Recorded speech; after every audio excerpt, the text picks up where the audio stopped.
तेजी का लगा है चौका, बाजार बढ़िया मूड में आपको ट्रेड करते हुए दिख रहे हैं। कल की वीकली एक्सपायरी और पॉलिसी से पहले आज मिडवीक सेशन अब तक तो बढ़िया रहा है। क्या आखिरी 1.5 घंटे में भी बाजार अपनी गेन्स होल्ड करेंगे और किस तरह से बनानी है आपको अपनी स्ट्रैटेजी, आइए जानेंगे आने वाले 1.5 घंटे में। स्वागत है आपका फाइनल ट्रेड में। नमस्कार, मैं हूं दीपांशु भंडारी। नमस्कार, आपके साथ मैं हूं नेहा आनंद। ब्रॉडर मार्केट्स में तो अच्छी खासी स्ट्रेंथ है, लेकिन क्या बाकी सेक्टर्स और स्टॉक्स कदम ताल करते हुए नजर आएंगे, ये देखना होगा महत्वपूर्ण।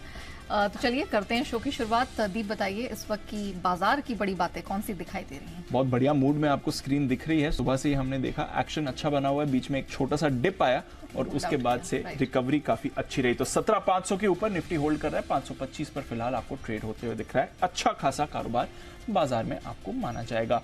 बैंक्स उतना सहारा नहीं आ रहा है जितना शायद आज ओपनिंग पर एक्सपेक्ट किया था, बट ठीक ठाक बैंक निफ्टी भी ठीक ही रहा है। 40,950 के आसपास आपको ट्रेड कर रहा है। इंट्राडे में ऑफ कोर्स 41,000 के ऊपर भी हमें ये दिखा था। इसके अलावा एक्शन आपको और अच्छा स्क्रीन पर आते हुए दिख रहा है। सेक्टर स्पेसिफिक मूव्स काफी अच्छी आ रही हैं। एक पीएसयू बैंक्स है, यहां पर एक्शन हटा दीजिए। एनर्जी और ऑटो इंडेक्स है, यहां से एक्शन हटा दीजिए। तो यहां पर थोड़ी कमजोरी आ रही है, बट प्राइवेट बैंक्स यहां पर बड़ा एक्शन है, स्पेशली एचडीएफसी बैंक जिसका योगदान बैंक निफ्टी को ऊपर संभाल के रख रहा है। रियल एस्टेट, आईटी का जबरदस्त योगदान आ रहा है और सरप्राइज मूव आईटी के है क्योंकि पिछले 2 दिनों से यूएस में नैस्डैक कमजोर रहा है। कोई ऐसा ट्रिगर आईटी के लिए निकल कर नहीं आया जो आज की मूव एक्सप्लेन करे, बट आईटी सबसे ज्यादा स्ट्रेंथ दिखा रहा है अगर आप वेटेज वाइज देखेंगे। एफएमसीजी यहां पर अच्छा एक्शन है, छोटे मझोले शेयर्स में भी आपको बढ़िया मूव आती हुई दिख रही है। तो ओवरऑल बढ़िया एक्शन बाजार ने यहां पर बनाया हुआ है।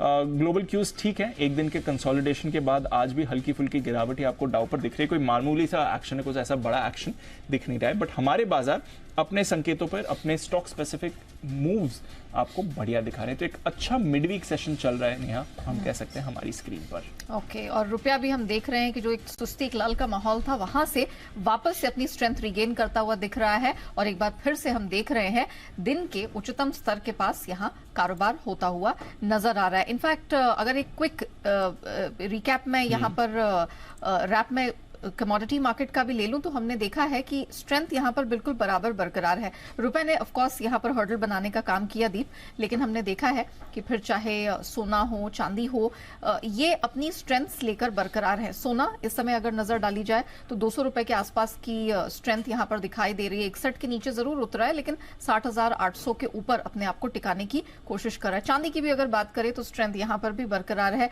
ऑफकोर्स जैसे कि मैंने कहा कि रुपए की जो स्ट्रेंथ है वो यहां पर थोड़ा दिक्कत का सबब बन रही है। कच्चा तेल बिल्कुल इंटरनेशनल मार्केट में 1 महीने के हाईज के पास पॉइज्ड है और घरेलू बाजार की अगर बात करें तो यहां पे भी हम देख रहे हैं ऑलमोस्ट 30-35 रुपए की जो स्ट्रेंथ है बरकरार है। लेकिन मेटल्स, हम सुबह भी इसका जिक्र कर रहे थे कि ये परेशान क्यों है। एक तो चीन के मार्केट्स बंद हैं और ऊपर से हम देख रहे हैं कि वो जो एक हल्का फुल्का डर बनता हुआ दिख रहा है कि क्या अमेरिका रिसेशन की तरफ जा रहा है, कैसे इकोनॉमिक इंडिकेटर्स हैं।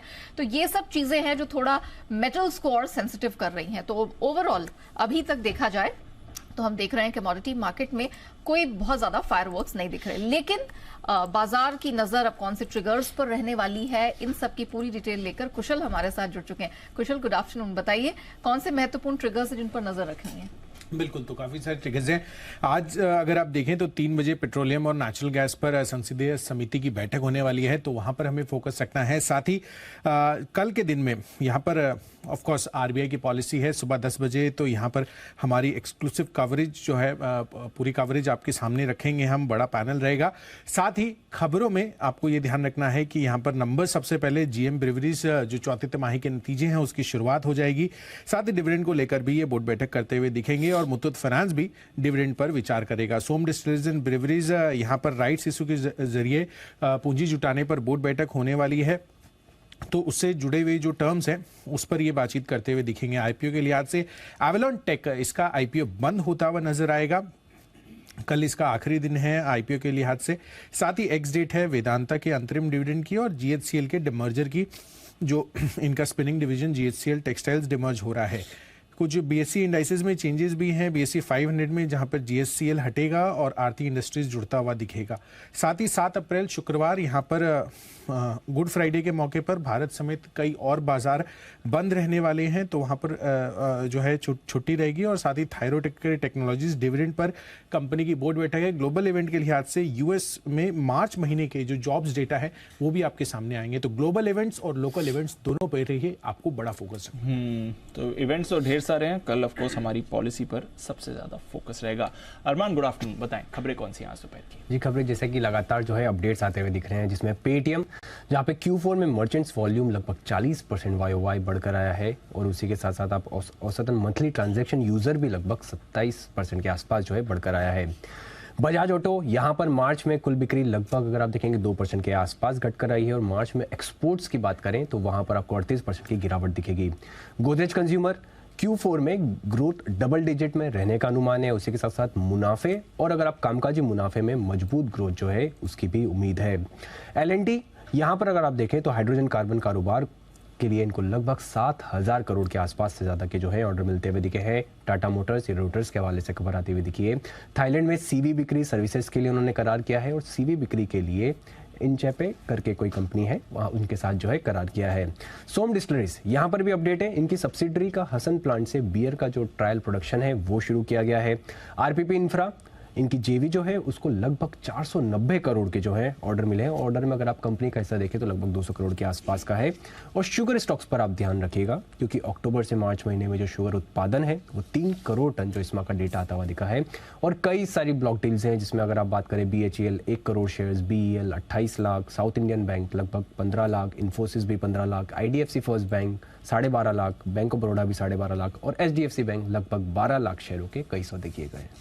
ओके, तो ये हैं आपके लिए सारी की सारी आज की खबरें। कुछ बड़े सौदे और दमदार अपडेट्स लगातार आ रहे हैं आपके लिए। आइए, हमारा दमदार पैनल भी तैयार है एक्सपर्ट्स का। आशु सर है हमारे साथ ही बंसल जी, सुमित जी एंड सचित जी भी हमारे साथ है तैयार। और पहला बिगुल सचित जी के लिए BTSWT।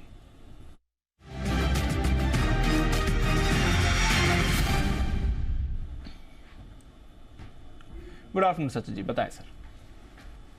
Good afternoon Deepanshu. मुझे लग रहा है यहाँ पर सीमेंट स्टॉक्स में काफी अच्छी तेजी है, एंड वहाँ पर अंबुजा सीमेंट का जिस तरीके से अभी भी डेटा प्लेस्ड है, प्लस प्राइस पे जिस तरीके से परफॉर्मेंस है दिन की शुरुआत से, तो मुझे लग रहा है ये मोमेंटम अगले कुछ दिनों के लिए बरकरार रहना चाहिए ऑन द पॉजिटिव साइड। तो यहाँ पर खरीदारी करनी है अंबुजा सीमेंट्स के फ्यूचर्स में, जो लगभग अराउंड 380 के आसपास फिलहाल ट्रेंड हो रहे हैं। स्टॉप लॉस आपको 376 के आसपास लगाना है। इंट्राडे अगर मूव अनलॉक होती है तो लगभग अराउंड 386 तक ये एक्सटेंड भी हो सकती है, बट पोजिशनली मुझे लग रहा है 396 के टारगेट के लिए यहाँ पर लॉन्ग पोजीशंस रखनी चाहिए। सो खरीदारी करनी है अंबुजा सीमेंट के फ्यूचर्स में। 376 स्टॉप लॉस एंड 396 होगा पोजिशनल टारगेट। तो 386 खैर अभी आपको आते हुए दिख सकता है, 380 पर तो आई गया, बट 396 का इवेंचुअल टारगेट होगा जहां पर अंबुजा सीमेंट में आपको करनी है खरीदारी। सुबह से हम देख रहे हैं सीमेंट्स में थोड़ा बाउंस बैक आपको आते हुए भी दिखा है, बट आज का स्टार और सरप्राइज स्टार है L&T। आज सुबह शुभम जी बात कर रहे थे 10 की कमाई में इस काउंटर के बारे में, 2500 के उन्होंने पोजिशनल टारगेट दिए, तभी हमने देखा 7,000 करोड़ का इन्हें एक ग्रीन हाइड्रोजन या ग्रीन एनर्जी से जुड़ा ऑर्डर भी मिला था, बट जबरदस्त तेजी आई है, 3% ऊपर आया, 2250 के लेवल फिलहाल आपको काउंटर पर दिख रहे हैं, तो जबरदस्त मूव उस पर आई है। Bansal ji good afternoon sir, एक बार जरा L&T का चार्ट देखें, आज की जो बढ़िया इंट्राडे मूव आई है, अब अगले लेवल्स क्या बनते हैं, इस पर ट्रेड है तो क्या करना है और पोजीशन है तो क्या करें?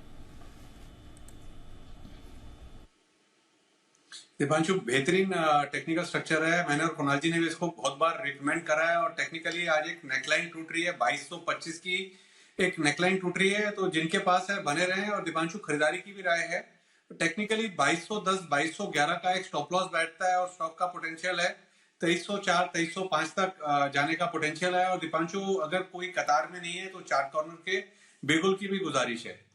बंसल जी के लिए चार्ट कॉर्नर।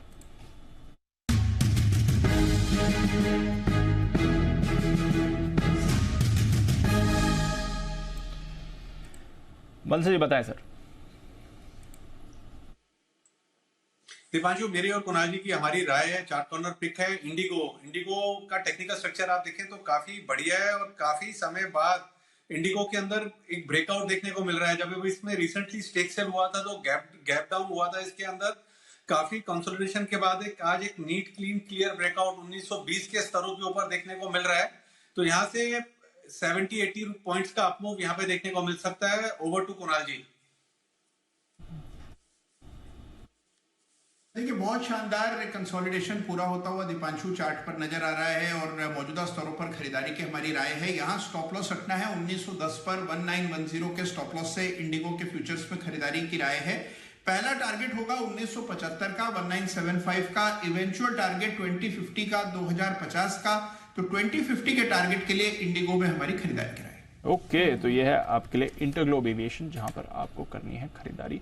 स्टॉक में भी मोमेंटम बन रहा है इस समय, बट इक्विटी मार्केट के साथ साथ मोमेंटम आपको करेंसी बाजार में बनते हुए देखा है। जरा रुपए देखिए नेहा, अभी हमने जब शो की शुरुआत करी थी तो 82.6 पर था, चला गया था। हाँ। 81.97, 10 पैसे की मजबूती लगभग आपको 1-2 मिनट में ही आती हुई दिख रही है। सडन एक्शन जरा देखिए रुपए में, और 3 हफ्ते की ऊंचाई पर भी आ गया। एग्जैक्टली, और वो भी तब जब डॉलर इंडेक्स से हाँ वीक है, लेकिन ऐसा भी नहीं है कि यहाँ पर कोई बहुत ज्यादा कमजोरी आ गई। मुझे एक समय लगा कि शायद 101 के नीचे आ गया होगा, लेकिन ऑल ऑफ अ सडन वहां भी ऐसा कुछ नहीं हुआ है।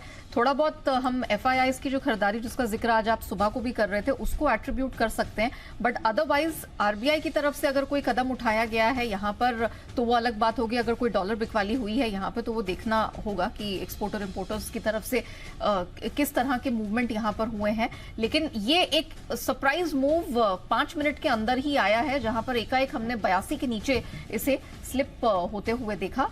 तो अब ये भी कयास लगाए जा रहे हैं कि जो डॉलर इंडेक्स है गोइंग फॉरवर्ड यहाँ पर और वीकेंड हो सकता है, गिवन द फैक्ट कि फेड को लेकर अब जो धारणा बन रही है मार्केट में कि यहाँ पर रेट हाइक है। कई मैं मॉनिटर्स चेक कर रही थी, वो कहते 57% तो ऐसे बेट्स निकल कर आ रहे हैं कि शायद रेट हाइक आगे ये मई के महीने में हो भी ना, और उसके आगे तो वो वैसे ही कह रहे हैं कि उनको अब कॉशियस रहने की जरूरत है क्योंकि रिसेशन जैसी संभावनाएं बन रही हैं, जॉब्स मार्केट यहाँ प्रभावित होता हुआ दिख रहा है। तो आई थिंक ये सब कह सकते हैं मिली जुली खबरों का है, लेकिन ये जो ऑल ऑफ अ सडन ये मूवमेंट आया है इस पर हमें नजर रखनी होगी। और रुपया यहाँ से अच्छा खासा स्ट्रेंथन हुआ है 3 हफ्तों बाद। बिल्कुल, और इंटरनेशनली भी हमने देखा डॉलर इंडेक्स पर प्रेशर बना हुआ है, 2 महीने के निचले स्तर पर है, बट बाजार में मजबूती आ रही है और रुपए में भी आपको मजबूती दिख रही है। डेज हाई पर है बाजार। आइए आशु सर भी है हमारे साथ और उनसे भी करते हैं बातचीत, कोई कॉल्स हो तो वो भी लेंगे। बट आशु सर एक बार जरा बाजार पर अपना अपडेट दे दें, जो स्प्रेड्स बनाया था वहां पर भी अपडेट दे दें। बैंक निफ्टी 41,000 के ऊपर चला गया है, तो जो स्प्रेड इस पर भी बनाया था वहां पर भी क्या करना है ये भी बताएं। Deepanshu thank you. Bank Nifty का स्प्रेड तो दीपांशु अभी मैंने मैसेज किया है। देखिए दीपांशु, जो टारगेट था 41,200 का पड़ा, वो वहां पे मार्केट आई है। आज ऊपर भी अभी 40,000 के ऊपर भी गया था, 50-70 पॉइंट का करेक्शन आया है। मुझे तो अभी भी मार्केट में कोई दिक्कत नहीं लगती। तो दीपांशु, पहली चीज शॉर्ट नहीं करना, दूसरी चीज जो प्रॉफिट बुकिंग है वो जरूर कर लेनी चाहिए, क्योंकि जो पहला एक रेजिस्टेंस लेवल या एक कंसोलिडेशन लेवल कह सकते हैं 41,000 41,200 के बीच का, और निफ्टी का 17,500 17,600 17,625 अगर क्रॉस करा दीपांशु तो अगली तेजी करेंगे 17,900 के लिए भी कर सकते हैं। लेकिन 17,500 600 एक ऐसा बैंड है, मुझे लगता है कि यहाँ पे आपको प्रॉफिट बुकिंग जरूर कर लेनी चाहिए। तो अगर प्रॉफिट बुकिंग के बाद अगर अगला जो मूवमेंट आता है उसके बाद हम पकड़ेंगे, अदरवाइज मुझे लगता है कि अब मेरे लिए मार्केट थोड़ा सा नो ट्रेडिंग जोन में है। क्योंकि दीपांशु देखिए, मार्केट ऐसी है कि हमेशा कुछ ना कुछ लगता है कि अब 17,500 पे क्या करना है, 17,200 पे भी क्या करना है, 17,700 पे भी। लेकिन कुछ टाइम ऐसे होते हैं कि जिसमें थोड़ी सी शांति रख के आपको कंपल्सिव ट्रेडिंग से विड्रॉ करना पड़ता है, नहीं तो लगेगा तो हर वक्त कुछ भी। अब कल RBI पॉलिसी है, ऐसा हो ही नहीं सकता वॉलिटिलिटी ना हो, और उस वॉलिटिलिटी पे आप 50 लोगों से पूछेंगे, 50 के कुछ ना कुछ भी होंगे, आएगा नहीं आएगा, नहीं आएगा तो क्या होगा, 25 आएगा तो क्या होगा। इतनी अटकलों के बीच में एक जब मूवमेंट आ जाए तो मेरा डिसिप्लिन ये कहता है कि एक दिन कल हमें निकालना होगा या पोस्ट RBI पॉलिसी देखना है कि एक्सपायरी किस तरह की होती है। अभी हमने इस बार 4 स्प्रेड बनाए थे दीपांशु, जिसमें से 3 प्रॉफिट में आए हैं, जो बैंक निफ्टी का पहला बनाया था और जो परसों भी बनाया था। तो मुझे लगता है कि ये 40,500 41,000 का स्प्रेड फ्री, इसका पीक प्रॉफिट वैसे 41,000 है। तो दीपांशु अगर मन करेगा तो देखने में लगता है कि इसमें तो 500 रुपए आ सकते हैं, तो अभी तो 125 रुपए आ रहे हैं। बट आई थिंक डिसिप्लिन ये कहता है कि जो पैसा घर आ जाए वो अपना। तो मुझे लगता है, बट अभी भी दीपांशु अगेन शॉर्ट नहीं करना है, मार्केट में पकड़ है, मोमेंटम है, टिप्स आते रहेंगे, टिप्स पे लेना है as of now. But profit booking is healthy, क्योंकि एक हमने मूव देखा है 16,900 17,000 से 17,500 600 पे जो आना था वो आ गया, बैंक निफ्टी का भी आ गया है। तो one should book profit at these levels. और ये बहुत अच्छी मार्केट है कि इंट्राडे हमारे को डिप्स मिलते हैं, और अगर वो मिलते रहते हैं तो उस डिप पे लेना है, वो क्योंकि डिप पे बाइंग करनी है। कोई नया स्टॉक का ट्रेड दीपांशु भी नहीं है, क्योंकि एज इट इज स्टॉक में मेरा थोड़ा सा मतलब रुझान थोड़ा कम ही है, क्योंकि मजा नहीं है। प्लस अभी भी अगर मैं देखूं तो कोई मेजर ट्रैक्शन नहीं आ रही है स्टॉक्स के अंदर, मतलब कि जितने भी पॉपुलर स्टॉक्स हैं वही एक बहुत ही नैरो दायरे में घूम रहे हैं। ऑन द कॉन्ट्ररी कुछ स्टॉक्स तो ऊपर जाने के बाद मुझे लगता है कि अब फिर से अपनी वो रेजिस्टेंस को हिट कर रहे हैं। अगर वो हिट कर रहे हैं तो हो सकता है मार्केट भी कर जाए। सो आई थिंक प्रॉफिट बुकिंग इस लेवल पे जरूर करनी चाहिए। तो अब थोड़ी प्रॉफिट बुकिंग का वक्त आ गया है। 550 पॉइंट की मूव आपने निफ्टी पर, इनफैक्ट 600 पॉइंट की मूव ऑलमोस्ट आपने निफ्टी पर आती हुई देखी पिछले 4 ट्रेडिंग सेशंस में। और उसके बाद जैसा आशु सर भी कह रहे हैं, बैंक निफ्टी पर भी आपको बढ़िया मूव आ गई है 41,200 तक के टारगेट से। आज इंट्राडे में हमने देखा ही है 41,000 के ऊपर निफ्टी गया भी है, तो वहां पर भी अब थोड़ा मुनाफा बुक करें। कल की पॉलिसी के बाद आप फ्रेश व्यू ले सकते हैं इस समय। जय ठक्कर भी हमारे साथ जुड़ गए हैं और जैसे भी उनकी कॉल्स पर अपडेट लेंगे और आगे का एक्शन भी समझेंगे। बट मूव जो है वो बढ़िया आपको आती हुई बाजार में दिखी है। जय, 17,400 की कॉल खरीदवाई थी, तब 17,470 पर था निफ्टी स्पॉट, मुझे याद है। अपडेट जो 17,400 की कॉल खरीदी थी, क्या करना है अब उसमें? Hi, very good afternoon to you Deep. 17,400 का कॉल के टारगेट्स, सेकंड टारगेट भी ऑलमोस्ट हासिल हो चुका है। 159 का हाई लगाया, 102.3 पर हमने रेकमेंड किया था, अभी भी 149 पर ये ट्रेड कर रहा है दीप। सो डेफिनेटली एक अच्छा मूव हमें देखने मिला। 17,550 ये जो मैंने कहा था कि लेवल्स हमें देखने मिल सकते हैं, वो देखने मिल चुके हैं ऑलरेडी। और मुझे ऐसा लग रहा है कि 625 तक के लेवल्स फर्दर आपको गोइंग फॉरवर्ड देखने मिलेंगे दीप। तो अभी भी ये ट्रेंड पॉजिटिव ही है और बुलिश है, एंड मुझे ऐसा लग रहा है अभी भी आपको अपसाइड देखने मिलेगी। And any dip going forward in markets अगर आएगी तो ये जो रेंज नीचे में बनी थी मार्च सीरीज 16,800 से 17,200 की, जो मैंने काफ़ी दफ़े इसका जिक्र भी किया, ये 400 पॉइंट की रेंज जो है वो ऊपर की तरफ शिफ्ट हो चुकी है, यानी कि अब 17,200 से 17,600 625 की हो चुकी है। सो इमीडिएट बेसिस पर 17,400 एक अच्छा सपोर्ट है। यहाँ से लगभग वो 125 पॉइंट नीचे है, 150 पॉइंट डेफिनेटली, बट देन वही एक क्रिटिकल लेवल है। एंड उसके नीचे 17,200 एक clear cut medium term support बन चुका है मार्केट में। आप कह सकते हो कि बेस जो शिफ्ट हुआ है तो अब 17,200 17,400 की रेंज बन चुकी है। एंड ये रेंज जब तक होल्ड आउट कर रही है, ओवरऑल मार्केट में अप ट्रेंड कंटिन्यू रह सकता है। इमीडिएट टारगेट 17,625 के थी, एंड उसके ऊपर अगर आप देखो तो 17,800 तक के भी लेवल्स हमें गोइंग फॉरवर्ड देखने मिलेंगे। ओके, तो 17,800 के भी लेवल्स आ सकते हैं। 17,600 625 नियर टर्म एक रेजिस्टेंस है जिसे बाजार को क्रॉस करना है, बट अच्छी बात है 17,400 पर सपोर्ट भी दिख रहा है। तो जो रेंज शिफ्ट है वो पिछले 4 दिनों में काफी मजबूत होते हुए दिख रही है और फिलहाल डेज हाई पर आपको बाजार भी दिखेंगे, तो बढ़िया एक्शन आते हुए दिख रहा है। बट एक स्टॉक जो सुबह से पार्टिसिपेट नहीं कर रहा है वो है आपके लिए फेडरल बैंक। इनफैक्ट बाजार डेज हाई पर है, ये स्टॉक डेज लो पर है। बाजार और ऊपर गया है पिछले 5-10 मिनट में, ये स्टॉक और नीचे गया है पिछले कुछ मिनट में। जरा समझते हैं कि क्या चल रहा है फेडरल बैंक में इन पर्टिकुलर। वरुण है हमारे साथ। वरुण, अपडेट तो इनका भी ठीक ठाक आया था, बट क्या कुछ अपडेट में ऐसा था या क्या कुछ और हुआ जिसकी वजह से फेडरल बैंक आज कमजोर है? देखिए दीप, अपडेट में एक चिंता की बात है जिसकी वजह से ऐसा लग रहा है कि शायद लोगों को ये पसंद नहीं आया, जिसकी वजह से आप देखें कि फेडरल बैंक की पिटाई हो रही है। पहले तो पूरा अपडेट देख लेते हैं जो इन्होंने दिया, और उसमें अगर आप देखेंगे तो अच्छी खासी ग्रोथ देखने मिली है। आप देखिए इनका कासा जो है उसमें साल दर साल 3.9%, क्वार्टर क्वार्टर 1.1% की बढ़त हुई है। कस्टमर डिपॉजिट साल दर साल 13.3%, क्वार्टर क्वार्टर करीब 4.9% की बढ़ोतरी। टोटल डिपॉजिट साल दर साल 17.4% की बढ़ोतरी, क्वार्टर क्वार्टर 5.9%। ग्रॉस एडवांसेस 20% बढ़े हैं साल दर साल, क्वार्टर क्वार्टर 3.8% के आसपास की आपको बढ़त देखने मिल रही है। तो यहाँ तक तो कोई दिक्कत की बात है नहीं, सब कुछ ठीक ठाक नजर आ रहा है। लेकिन अगर आप एक फिगर देखेंगे जहाँ पे थोड़ी बहुत चिंता की बात है, और वो है इस कंपनी का कासा रेशियो। कासा रेशियो अगर आप देखेंगे तो क्वार्टर क्वार्टर 34.24% से गिर के करीब 32.68% के आसपास आया है, और ये एक चिंता की बात है। अब देखिए ऐसा नहीं है कि कासा रेशियो सिर्फ इसका गिरा है, और लगातार अगर आप देखिए तो पीछे कुछ समय से ट्रेंड देखने मिल रहा है। आप देखिए Q4 FY22 में ये करीब 36.94% के आसपास था, यानी कि 37% के आसपास था।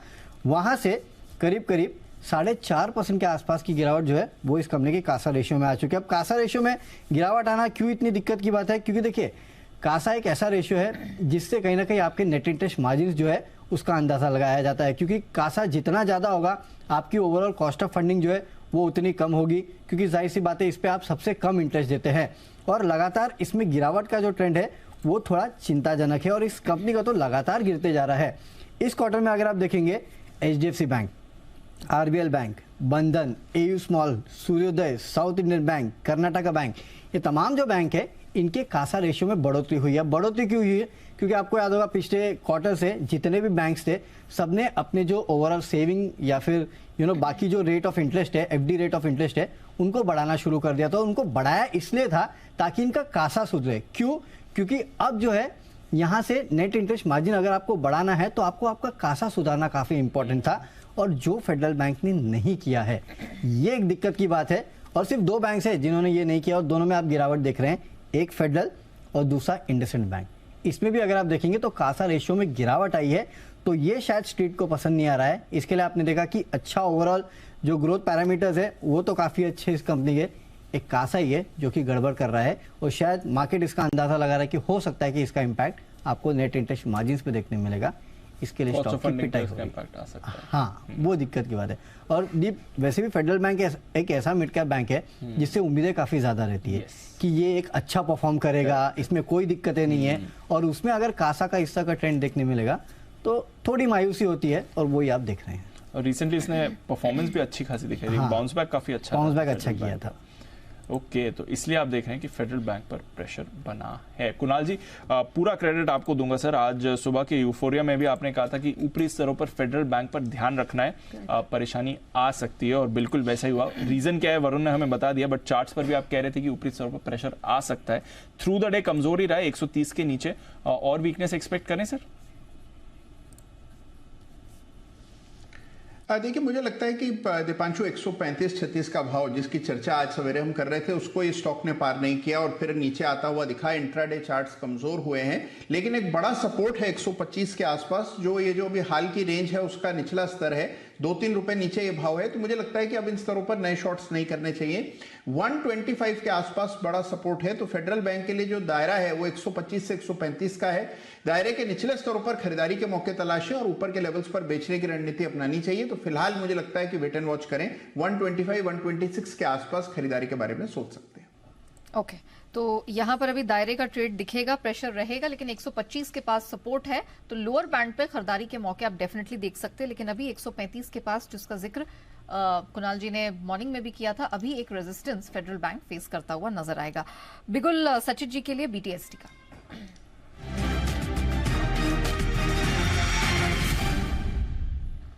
सचिन जी, गुड आफ्टरनून, बताइए। Good afternoon Neha. I think यहाँ पर सीमेंट के बाद काफी सारे पेंट स्टॉक्स में एक अच्छी हलचल है। जिस तरीके से क्रूड की मूवमेंट है, मुझे लग रहा है यहाँ पर अच्छा ट्रेंड रिवर्सल नजर आ सकता है काफी सारे पेंट स्टॉक्स में। जिस तरीके से एशियन पेंट का डेटा है पिछले 6 दिनों के कंसोलिडेशन का, मुझे लग रहा है ब्रेकआउट जल्दी इस पर्टिकुलर स्टॉक में नजर आना चाहिए। एक पॉजिटिव क्रॉसओवर है इसके डेली RSI पे, लगभग अराउंड 50 लेवल के आसपास ये क्रॉसओवर एस्टैब्लिश हो रहा है। तो यहाँ से मोमेंटम मुझे लग रहा है 2860 से लेके 2880 तक एक्सटेंड हो सकता है अगले कुछ दिनों में। तो यहाँ पर खरीदारी करनी है एशियन पेंट के फ्यूचर्स में। स्टॉप लॉस आपको लगाना है 2786 पे।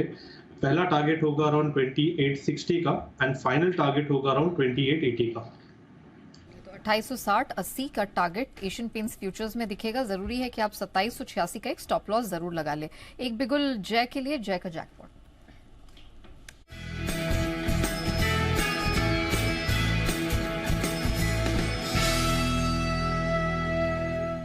जय, गुड आफ्टरनून, बताइए।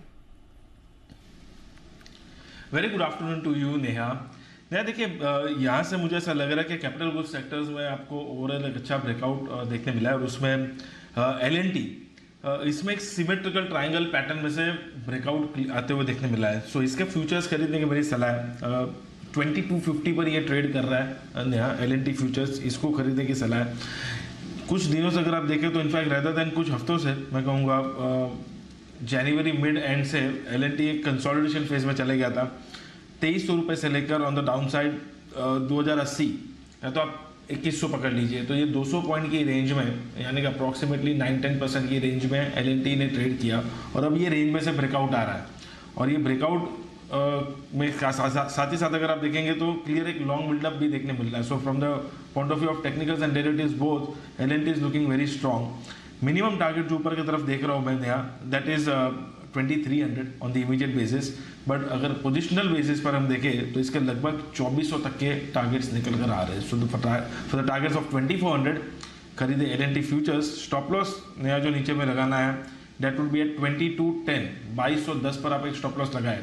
सो लगभग 40 पॉइंट्स का एक डाउन साइड रिस्क है, और ऊपर में 150 पॉइंट का अपसाइड पोटेंशियल है. सो आप देखिए 1:4 अप्रॉक्सीमेटली रिस्क रिवॉर्ड बन रहा है एलएनटी में. ओके तो बढ़िया रिस्क रिवॉर्ड बन रहा है एलएनटी पर. अभी हमने देखा शो की शुरुआत में एक अच्छा स्पाइक भी आ रहा था और काउंटर भी जबरदस्त मोमेंटम में आ रहा है. तो एलएनटी को अपने रेडार पर रखें. ऑर्डर विन भी आज सुबह एक बढ़िया वाला इनके लिए आया था. आईजीएल एमजीएल इन दोनों स्टॉक्स पर भी आप बड़ी अच्छी तेजी बनते हुए देख रहे हैं. दोनों ही मोमेंटम में आ रहे हैं. आईजीएल 4.5% ऊपर डेज हाई पर ट्रेड कर रहा है. एमजीएल पर भी आपने अच्छा मूवमेंट बनते हुए देखा है. 3.5% ऊपर ये काउंटर है इस समय. सच्ची जी जरा देखें सर, आईजीएल का चार्ट बढ़िया एक्शन आ रहा है. नई गैस प्राइसेस पर शायद कुछ डेवलपमेंट की बात भी चल रही है, ऑल्दो उस पर अभी क्लैरिटी नहीं है. बट चार्ट्स क्या कहती हैं? 440 पर आईजीएल 2-3 दिनों की पिटाई के बाद अच्छा बाउंस बैक है इसमें.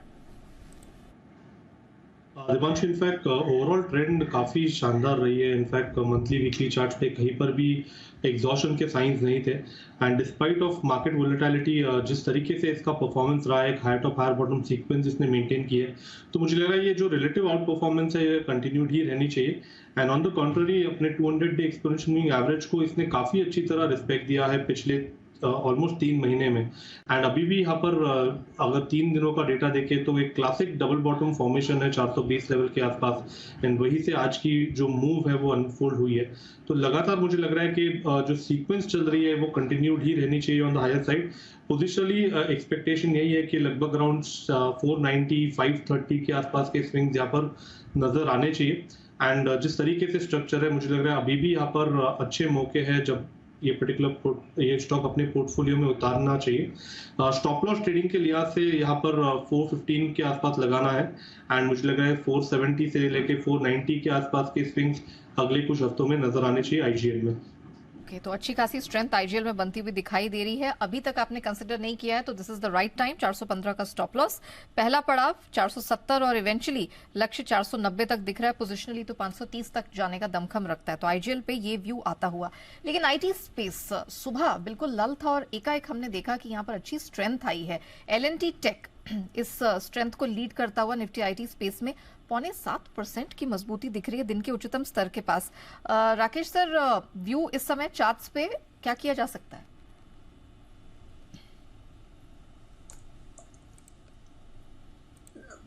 नया अगर हम देखें तो एलटीटीएस का टेक्निकल स्ट्रक्चर काफी अच्छा है, और इनफैक्ट हम देखें तो काफी बड़ा अपमूव आज के सत्र में यहाँ देखने को मिल रहा है. और जिस तरीके का टेक्निकल स्ट्रक्चर है, जिनके पास है होल्ड करें. हल्की फुल्की करेक्शन पे नया लेना चाहिए. शार्प अपमूव देखने को मिला है. 3600 के नीचे का स्टॉप लॉस है. 3820 3835 टारगेट बैठते हैं. तो डिप पे खरीदारी की राय होगी. डिप पे खरीदारी की राय होगी. एलएनटी टेक, इस पर रखिए नजर. जरा एलएनटी टेक को पुल अप करिए और साथ ही एलएनटी टेक के फ्यूचर्स को पुल अप करिए.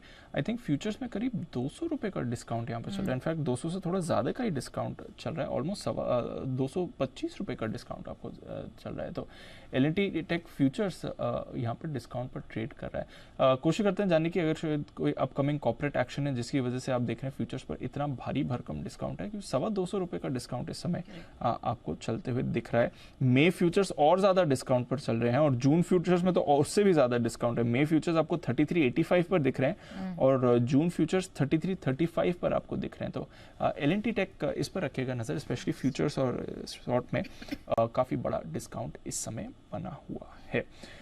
चलिए एलएनटी टेक बट मूव इस समय स्पॉट पर आपको बड़ी वाली आती हुई दिख रही है. बाकी आईटी स्टॉक्स में भी आपको बढ़िया मोमेंटम बना हुआ है. बट एक स्पेस है बाजार का जो पार्टिसिपेट नहीं कर रहा है और बैंक निफ्टी आप डेज हाई पर देख रहे हैं. बट आशु सर, आज पीएसयू बैंक से बिल्कुल पार्टिसिपेशन नहीं आ रहा है. एसबीआई आपका 1% नीचे है. सुबह से हम देख रहे हैं पीएनबी, बैंक ऑफ बड़ौदा जैसे काउंटर्स पर भी प्रेशर बना हुआ है.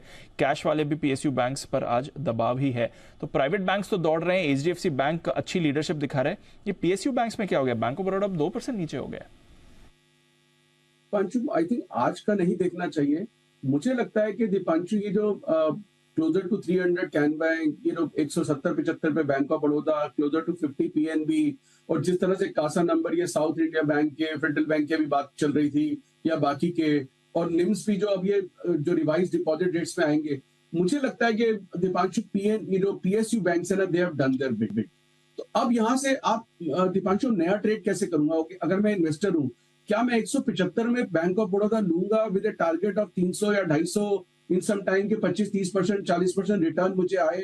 तो मुझे लगता है कि वो इतने मूव के बाद नहीं है, unless we witness comprehensive secular bull run कि हम 1000 पॉइंट निफ्टी पड़े, वाइड बेस्ड रैली हमें जो वापस मिले, जो हमने 1-1.5 साल पहले देखी थी, उसके बाद हमने देखा उस रैली में भी ये लेट एंट्रेंट थे, लेट पार्टिसिपेट किया उन्होंने, क्योंकि कैचअप हुआ तो उसके बाद एक आउट परफॉर्मेंस भी नजर आई। सो आई थिंक कैचअप वैल्यूएशन भी आ चुकी है, इसमें आउट परफॉर्मेंस वैल्यूएशन भी आ गई है।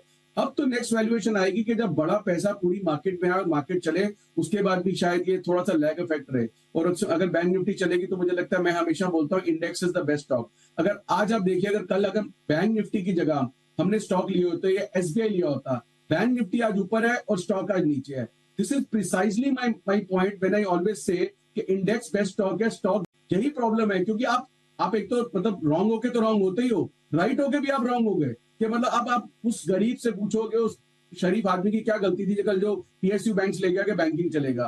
कोई गलती नहीं है बिल्कुल। लेकिन हर बार ये स्टॉक चर्निंग या स्टॉक राइज निकालना बहुत मुश्किल हो जाता है। तो या तो मैं आईसीआईसी बैंक और कोटक, जैसे हमने आइडेंटिफाई किया था कि इस एक्सपायरी का स्ट्रॉन्ग कैंडिडेट रहेगा, तो मुझे फिर भी लगता है स्टॉक से ज्यादा बैंकिंग इंडेक्स में रहना चाहिए। और अगर उसमें भी रहना है तो प्राइवेट बैंक में नहीं। मुझे लगता है कि PSU banks have done it's bit. तो 5-10 रुपए ऊपर नीचे, 2-5% में ऊपर नीचे की बात नहीं कर रहा हूँ, मैं एक अच्छी मूव की बात कर रहा हूँ। क्या अच्छी मूव इन भाव से एक्सपेक्टेड है? तो मेरे को नहीं लगता। तो वो व्यू बनता हुआ बैंकिंग स्पेस, पीएसयू बैंकिंग्स पर आशु सर की व्यू। लेकिन मेटल स्पेस यहाँ पर हमने देखा अभी तो मिक्स बैग है। सुबह के सत्र में तो बिल्कुल पार्टिसिपेशन नहीं था, लेकिन चुनिंदा स्टॉक्स हैं जिन्होंने कुछ स्ट्रेंथ दिखाई है। सुमित, हिंदुस्तान जिंक दिन के उच्चतम स्तर के पास है, 2.5% की स्ट्रेंथ दिखाई दे रही है। चार्ट्स में आपको कितना कन्विंसिंग लग रहा है? कोई स्ट्रैटेजी इस समय? यहाँ तेजी दिख रही है। सिल्वर के साथ साथ हिंदुस्तान जिंक के अंदर मोमेंटम आता है। सिल्वर की तेजी अभी और बढ़ेगी तो हिंदुस्तान जिंक के अंदर भी यहाँ से मोमेंटम बनेगा। कल और आज में हिंदुस्तान जिंक में लोअर लेवल से 10 रुपए का मोमेंट आ चुका है। मेरे को लग रहा है कि स्टॉक में यहाँ से 15 से 20 रुपए का मोमेंटम और बनेगा। 305-300 के आसपास खरीदारी बनता है। 290 का इसके अंदर स्टॉप लॉस बनेगा। ऊपर में 315-325 ये लेवल ऊपर में देखने को मिल सकते हैं, तो खरीदारी करके चलने का सलाह रहेगा हिंदुस्तान जिंक में। और एक बिगुल की भी रिक्वेस्ट है यहाँ पे। बिगुल सुमित जी के लिए, सुमित का सुपर।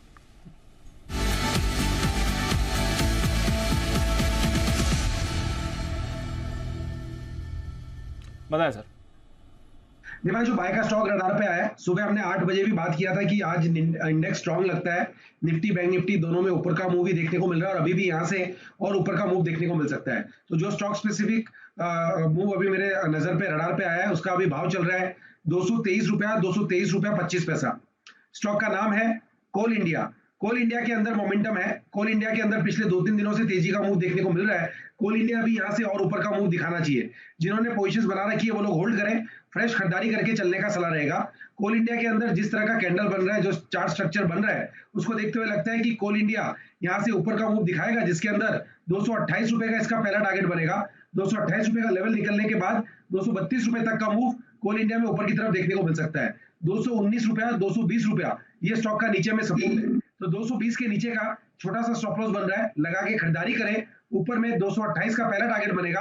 228 का लेवल अचीव होने के बाद 232 रुपए तक का मूव देखने को मिल सकता है। खरीदारी करें कोल इंडिया। कोल इंडिया मोमेंटम में आ रहा है। मेटल से जुड़े स्टॉक्स में भी आपको बढ़िया एक्शन दिख रहा है। कुछ और भी मेटल काउंटर्स हैं जो फोकस में, इनके बारे में थोड़ी देर में आपको बताते भी हैं। बट आइए उससे पहले 2:30 बज चुके हैं। करते हैं स्वागत सदाबहार सेठी साहब का उनकी शॉर्ट टर्म पिक्स के लिए।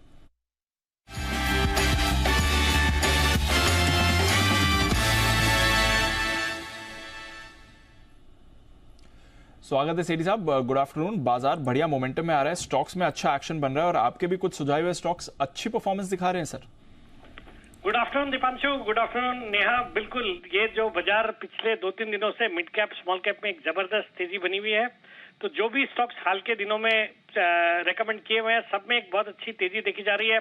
अभी परसों, कल तो छुट्टी थी, परसों मैंने सिरमल SGS नामक स्टॉक रिकमेंड किया था 263-64 के लेवल पे, अभी 275 के लेवल पे ट्रेड कर रहा है। 280 का मेरा शॉर्ट टर्म टारगेट है, वो जल्दी अचीव होना चाहिए। दूसरा स्टॉक था ट्रैक्शन टेक्नोलॉजीज, वो भी मैंने 65 के आसपास दिया था, अभी 70 रुपए के आसपास ट्रेड कर रहा है, मतलब एक ही दिन में।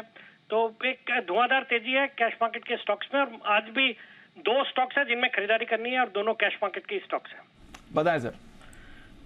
दीपांशु, आज का जो पहला स्टॉक है एक बहुत ही दमदार कंपनी है। स्टॉक का नाम है clean science and technologies, CLEAN, clean नाम का टिकर है NSE का। 1350 के लेवल पे अभी स्टॉक ट्रेड करता है। पहले टारगेट और स्टॉप लॉस देता हूं। शॉर्ट टर्म टारगेट है 1425 का, स्टॉप लॉस रखना है 1315 रुपए का। एक बहुत ही जबरदस्त कंपनी है, ग्लोबल लीडर है, परफॉर्मेंस केमिकल्स, फार्मा इंटरमीडिएट्स, फिर FMCG केमिकल्स और स्पेशलिटी केमिकल्स बनाती है। और कई सारे जो प्रोडक्ट्स है, जैसे इनका एक टेक्निकल नाम है MEHQ, इसकी 55% ऑफ ग्लोबल आउटपुट ये कंपनी पैदा करती है। फिर एक एनिसोल नाम का प्रोडक्ट है जिसका 50% ऑफ द ग्लोबल आउटपुट इस कंपनी के पास है।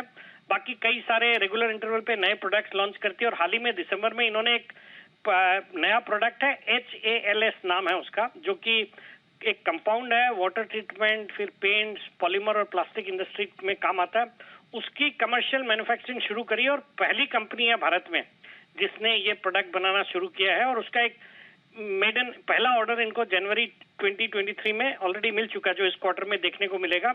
और इस प्रोडक्ट को बनाने के लिए फुल्ली बैकवर्ड इंटीग्रेटेड है, मतलब जो इसके बेसिक रॉ मटेरियल है, एसीटोन है, अमोनिया है, वो सब कंपनी खुद ही बनाती है। फिर इस कंपनी में एक और जो पॉजिटिव ट्रिगर है वो है चाइना इनका मेजर कस्टमर, और चाइना की ओपनिंग अप के बाद एक जबरदस्त अट्रैक्शन देखने को मिलेगा, तो उसका एक फायदा होना है। फिर कई और केपेक्स किए हैं, उसका भी आने वाले क्वार्टर्स में रिजल्ट देखने को मिलेगा। बाकी फाइनेंशियल्स देखते हैं तो बहुत ही जबरदस्त फाइनेंशियल्स है। दिसंबर जो क्वार्टर था उसमें रेवेन्यूज में बढ़त हुई है 31% की, पैट बढ़ा है 45%, मतलब जो 57 करोड़ का पैट था पिछले साल दिसंबर में, वो बढ़ के 84 करोड़ हो गया।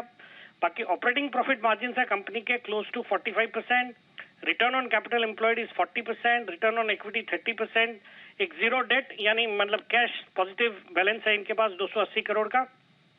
और क्रिसिल ने हाल ही में इनकी क्रेडिट रेटिंग भी बढ़ाई है, पहले स्टेबल थी, उसको पॉजिटिव किया है। तो ऑल इन ऑल एक बहुत ही दमदार कंपनी है। और FIs DIs भी बुलिश रखते हैं, अराउंड 8.64% स्टेक ओन करते हैं, जिसमें एक्सिस है, नोमुरा है।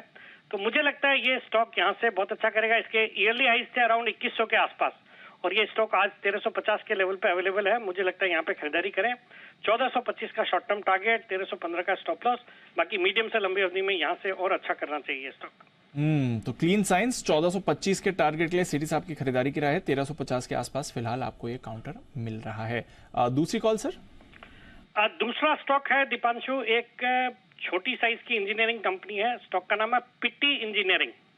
ये कंपनी इलेक्ट्रिकल स्टील लेमिनेशंस के सेगमेंट में है, फिर मोटर कोर्स है, फिर डाई कास्ट रोटर्स और कई सारे अलग मशीन कंपोनेंट्स बनाती है। उसके अलावा रेलवे के लिए कंपोनेंट्स बनाती है, पावर इंडस्ट्रीज के लिए और बाकी कई सारी डिफरेंट इंडस्ट्रीज के लिए कंपोनेंट्स बनाती है। रेवेन्यू का 31% एक्सपोर्ट से आता है। एक बहुत ही जबरदस्त मार्की क्लाइंट लिस्ट है जिसमें नाम है GE का, जनरल इलेक्ट्रिक, फिर सीमेंस और ABB भी इनके क्लाइंट्स है। और हमने देखा सीमेंस और ABB को एक बहुत ही जबरदस्त ऑर्डर बुक है और नए ऑर्डर्स मिल रहे हैं, तो उसका जो इनडायरेक्ट फायदा है वो इस जैसी कंपनी को होना है। छोटी साइज की कंपनी है तो ज्यादा ऑपरेटिंग लिवरेज होता है, मुझे लगता है उसका एक बड़ा फायदा होगा। बाकी फंडामेंटल्स बहुत अच्छे हैं। Return on capital employed close to 23%, पिछले 3 साल का पैट का क्या कर रहा 47% का, और बाकी कोटक है, LIC है, वो भी इन्वेस्टेड है और वैल्यूएशन के लिहाज से भी बहुत सस्ता लगता है। 15-16 के मल्टीपल पे ये स्टॉक ट्रेड करता है, तो इसको यहाँ पे खरीदारी करने की सलाह। 295 का शॉर्ट टर्म टारगेट है, 265 का स्टॉप लॉस रखना है। ओके, तो पिटी इंजीनियरिंग यहाँ पर खरीदारी आपको करके चलनी है।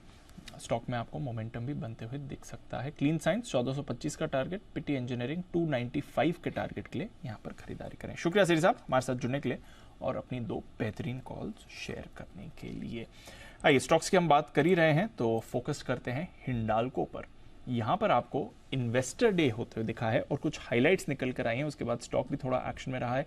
आशीष से समझते हैं क्या कुछ कहा है मैनेजमेंट ने इस इंटरैक्शन में और कैसा आउटलुक बन रहा है आगे के कारोबार को लेकर। आशीष बताइए। दीपांशु देखिए, डे लो से थोड़ी बहुत रिकवरी यहाँ पर देखने को मिल रही है। हाइलाइट्स जो निकल कर आई है मेजरली अपने जो बुलिश व्यू है इसे मैनेजमेंट ने रिआइटरेट किया है। पहले बता रहे कि जो एबिटा प्रति टन की जो गाइडेंस है $525 की, इसे बरकरार रखा जाएगा। और खास बात ये कह रहे हैं कि Q4 से आप देखिए नोवेलिस में आपको टर्न अराउंड देखने को मिला था। Q3, Q2, Q1 में अगर आप देखें तो काफी सारे चैलेंजेस यहाँ पर आपको देखने को मिले थे।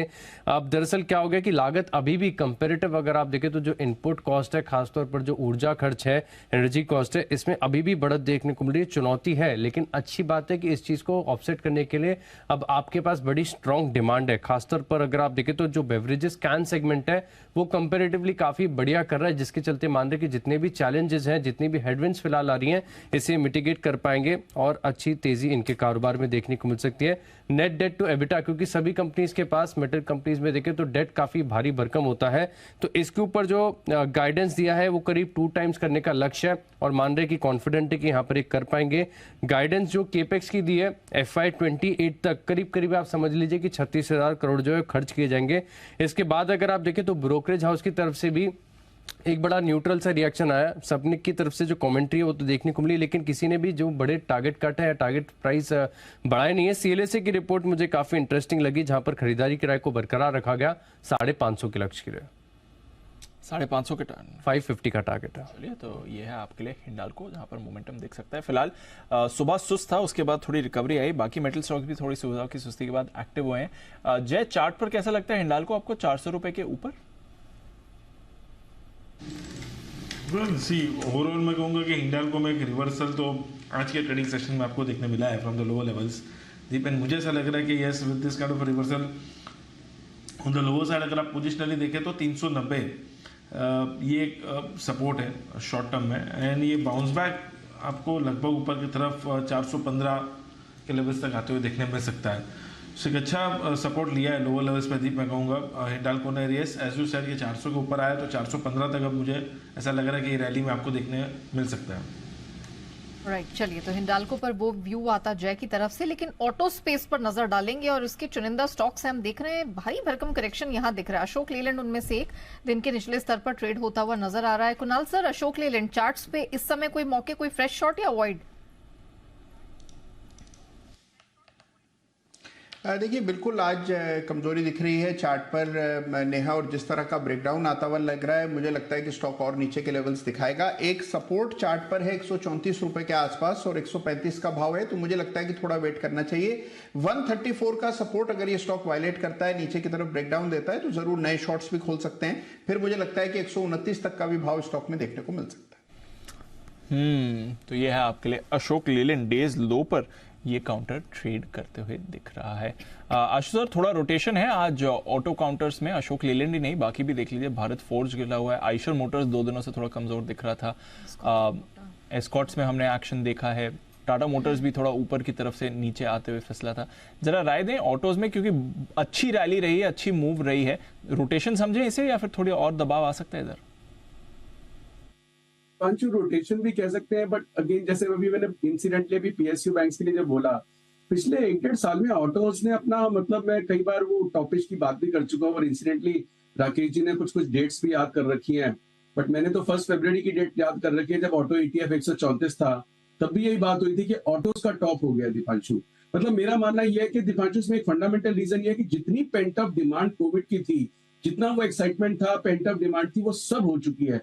दीपांशु, अभी मैं आप मिखाल वरुण या आप पिछले हफ्ते एक डेटा शेयर कर रहे थे कि SBI कार्ड्स या क्रेडिट कार्ड में या कहीं क्रेडिट कार्ड्स में 7.5% स्पेंडिंग में ड्रॉप आया है।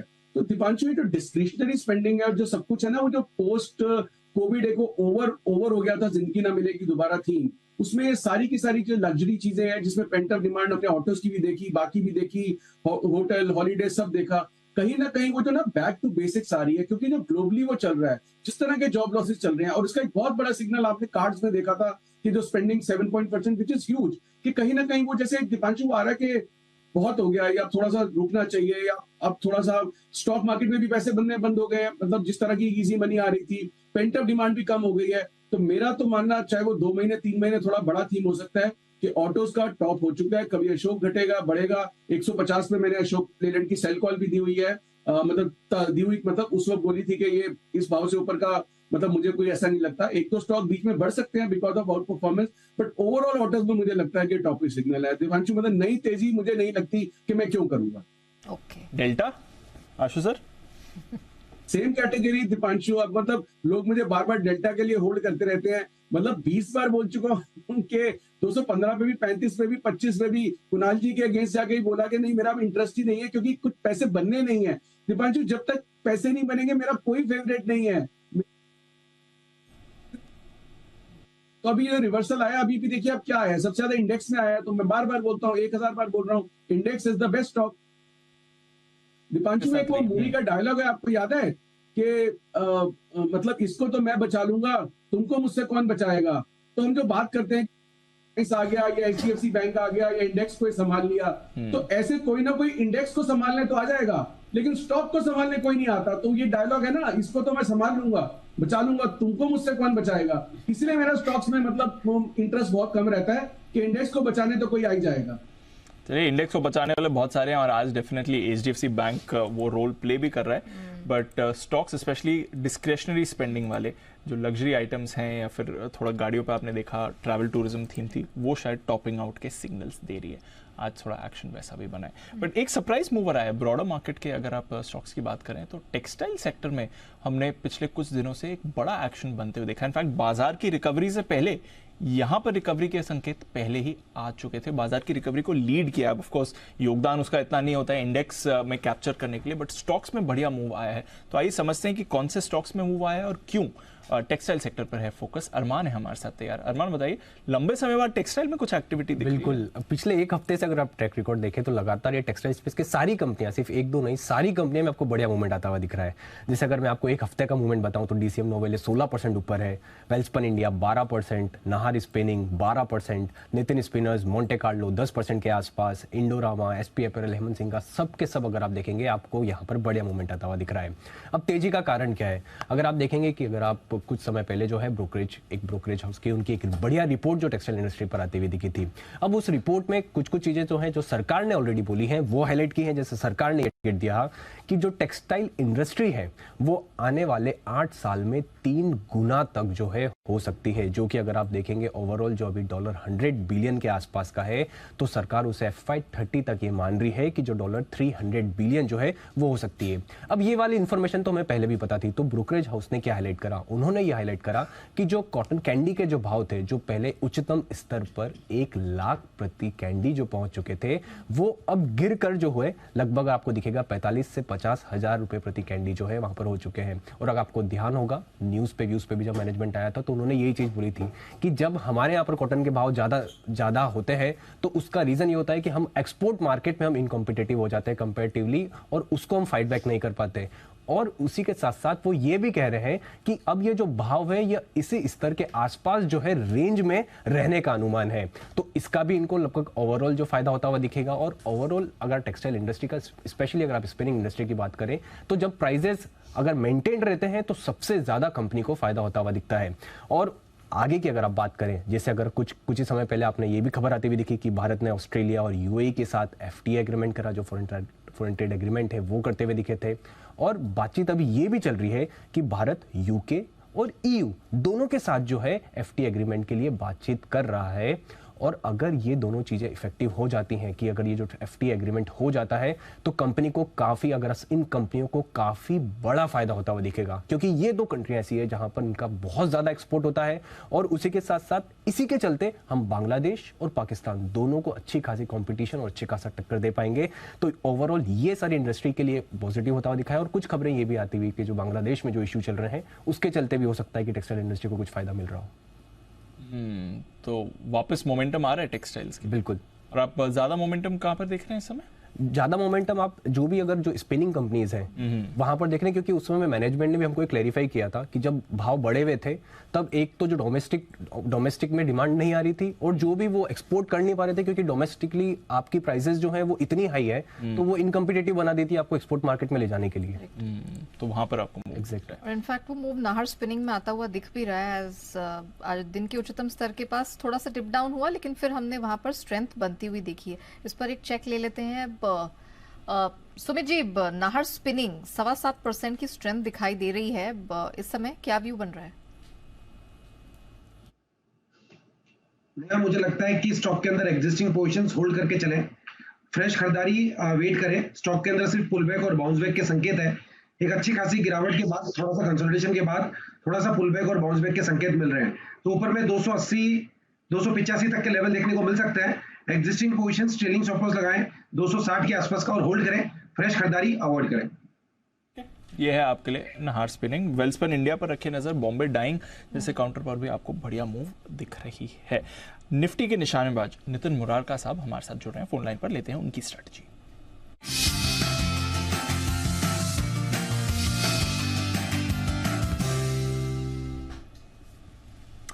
Good afternoon Nitin ji, days high पर हैं बाजार, बताएं क्या करना है इस समय? देखिए, रोलओवर्स के बाद से पॉजिटिव रोलओवर्स है और मार्केट में वीकली ब्रेकआउट्स हो रहे हैं, तो ओवरऑल ट्रेंड पॉजिटिव है।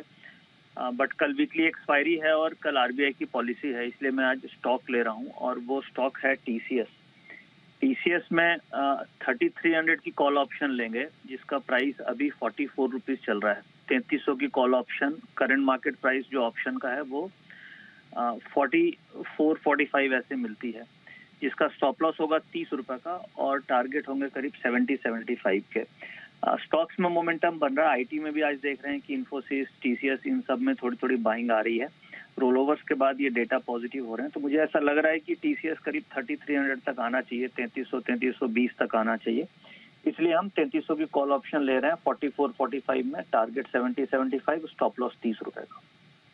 तो ये है आपके लिए टीसीएस, जिस पर आपको करनी है खरीदारी। बाजार के लिए कौन से लेवल्स पर नजर है नितिन जी आपकी?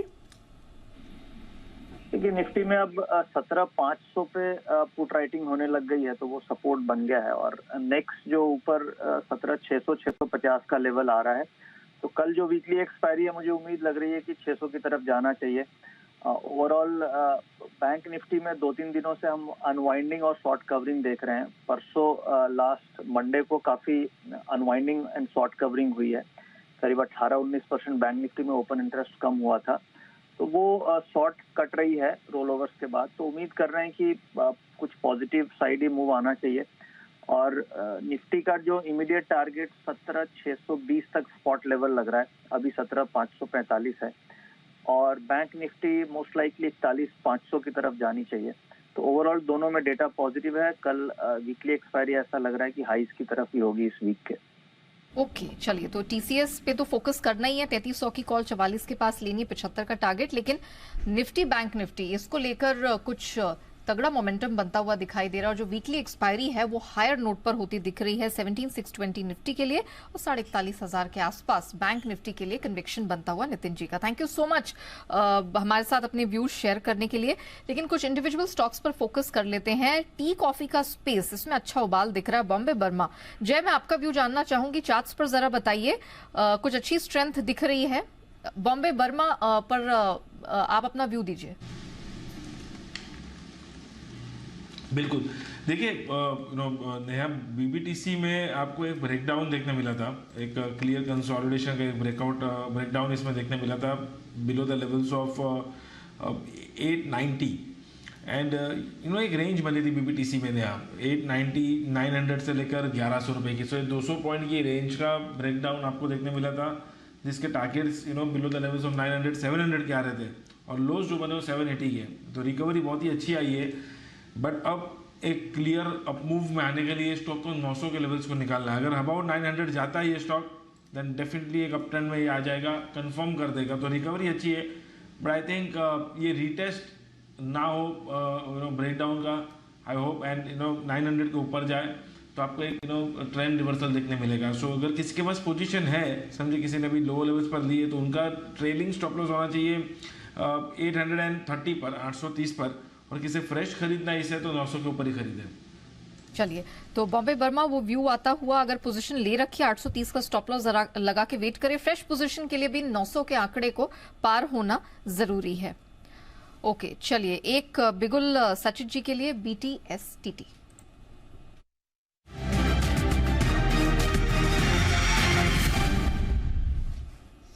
सचिन जी बताइए। नया यहाँ पर थोड़ी सी मूव ऑलरेडी अनलॉक हो चुकी है। डिस्क्लेमर डिस्क्लोजर ये होगा कि हमने हमारे क्लाइंट्स को ये पर्टिकुलर रिकमेंडेशन थोड़ी देर पहले ही दी है। स्टॉक का नाम है मजगांव डॉक एंड जिस तरीके से यहाँ पर वीकली मंथली चार्ट पे एक फॉलिंग वेज फॉर्मेशन था, मुझे लग रहा है वो फॉलिंग वेज फॉर्मेशन मैच्योर हो चुका है। डेली स्केल पे एक अच्छा बुलिश रामी फॉर्मेशन आया था पिछले हफ्ते में एंड वहां से जो मूवमेंट आई है वहां पर मुझे लग रहा है एक fresh inverse head and shoulder breakout हो चुका है, जिसका प्रोबेबल टारगेट लगभग अराउंड 760 के आसपास प्लेस्ड है। पर ट्रेडिंग के लिहाज से मुझे लग रहा है ये मोमेंटम जो अभी मिला है वो लगभग अराउंड 720 तक एक्सटेंड होगा। पहला टारगेट होगा अराउंड 700 का, सेकंड टारगेट होगा अराउंड 720 का। खरीदारी करनी है माजगांव डॉक में। ये कैश के लेवल्स में यहाँ पर दे रहा हूँ। स्टॉप लॉस आपको यहाँ से लगाना है लगभग अराउंड 672 पर। 672 के स्टॉप लॉस के साथ मजगांव डॉक पर करें खरीदारी। अभी थोड़ी देर पहले कोचिन शिपयार्ड पर भी आपको एक मूवमेंट दिखा था, निचले स्वरों से बढ़िया रिकवरी आई थी कोचिन शिपयार्ड में और फिर एक स्पाइक भी आते हुए दिखा है। तो मजगांव डॉक 700-720 के टारगेट के लिए सचिन जी को पसंद आ रहा है। एक बार जरा कोचिन शिपयार्ड का चार्ट भी पुल अप कर लेते हैं क्योंकि इस पर पिछले 5-10 मिनट में एक जबरदस्त मोमेंटम आते हुए दिखा है। आपको स्पाइक क्लियरली आपकी स्क्रीन पर दिख रहा है। मजगांव डॉक का फिर भी रिलेटिवली स्टेबल चार्ट है। कोचिन शिपयार्ड में अभी अभी एक स्पाइक आया है। मंथली जी एक बार कोचिन शिपयार्ड भी देखें, 500 के थोड़ा नीचे, बट पिछले 5-10 मिनट में जबरदस्त मूव आई है सर।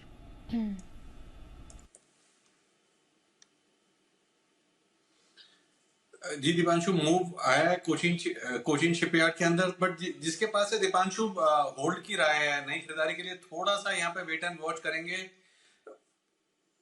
दीपांशु थोड़ा सा यहाँ पे वेट एंड वॉच करेंगे नई। दीपांशु कुछ टेक्निकल। जी दीपांशु बिल्कुल चार्ट मेरा थोड़ा गलत खुला था। एक ब्रेकआउट देखने को मिल रहा है 479 के ऊपर। Deepanshu neat clean clear breakout है।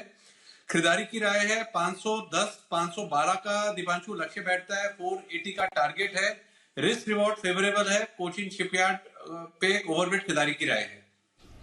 तो कोचिन शिपयार्ड पर ओवरवेट खरीदारी की राय है। अभी अभी सचिन जी बात कर रहे थे मजगांव डॉक की, बट स्पाइक बड़ा वाला कोचिन शिपयार्ड पर आपको दिख रहा है। तो दोनों काउंटर्स को अपने रेडार पर रखें और यहाँ पर मूव आती हुई दिख सकती है। एक और काउंटर कैश मार्केट से नाइका 7% का उछाल इसमें आज आपको आते हुए दिख रहा है। जबरदस्त मोमेंटम है, नाइका को भी अपने रेडार पर रखें।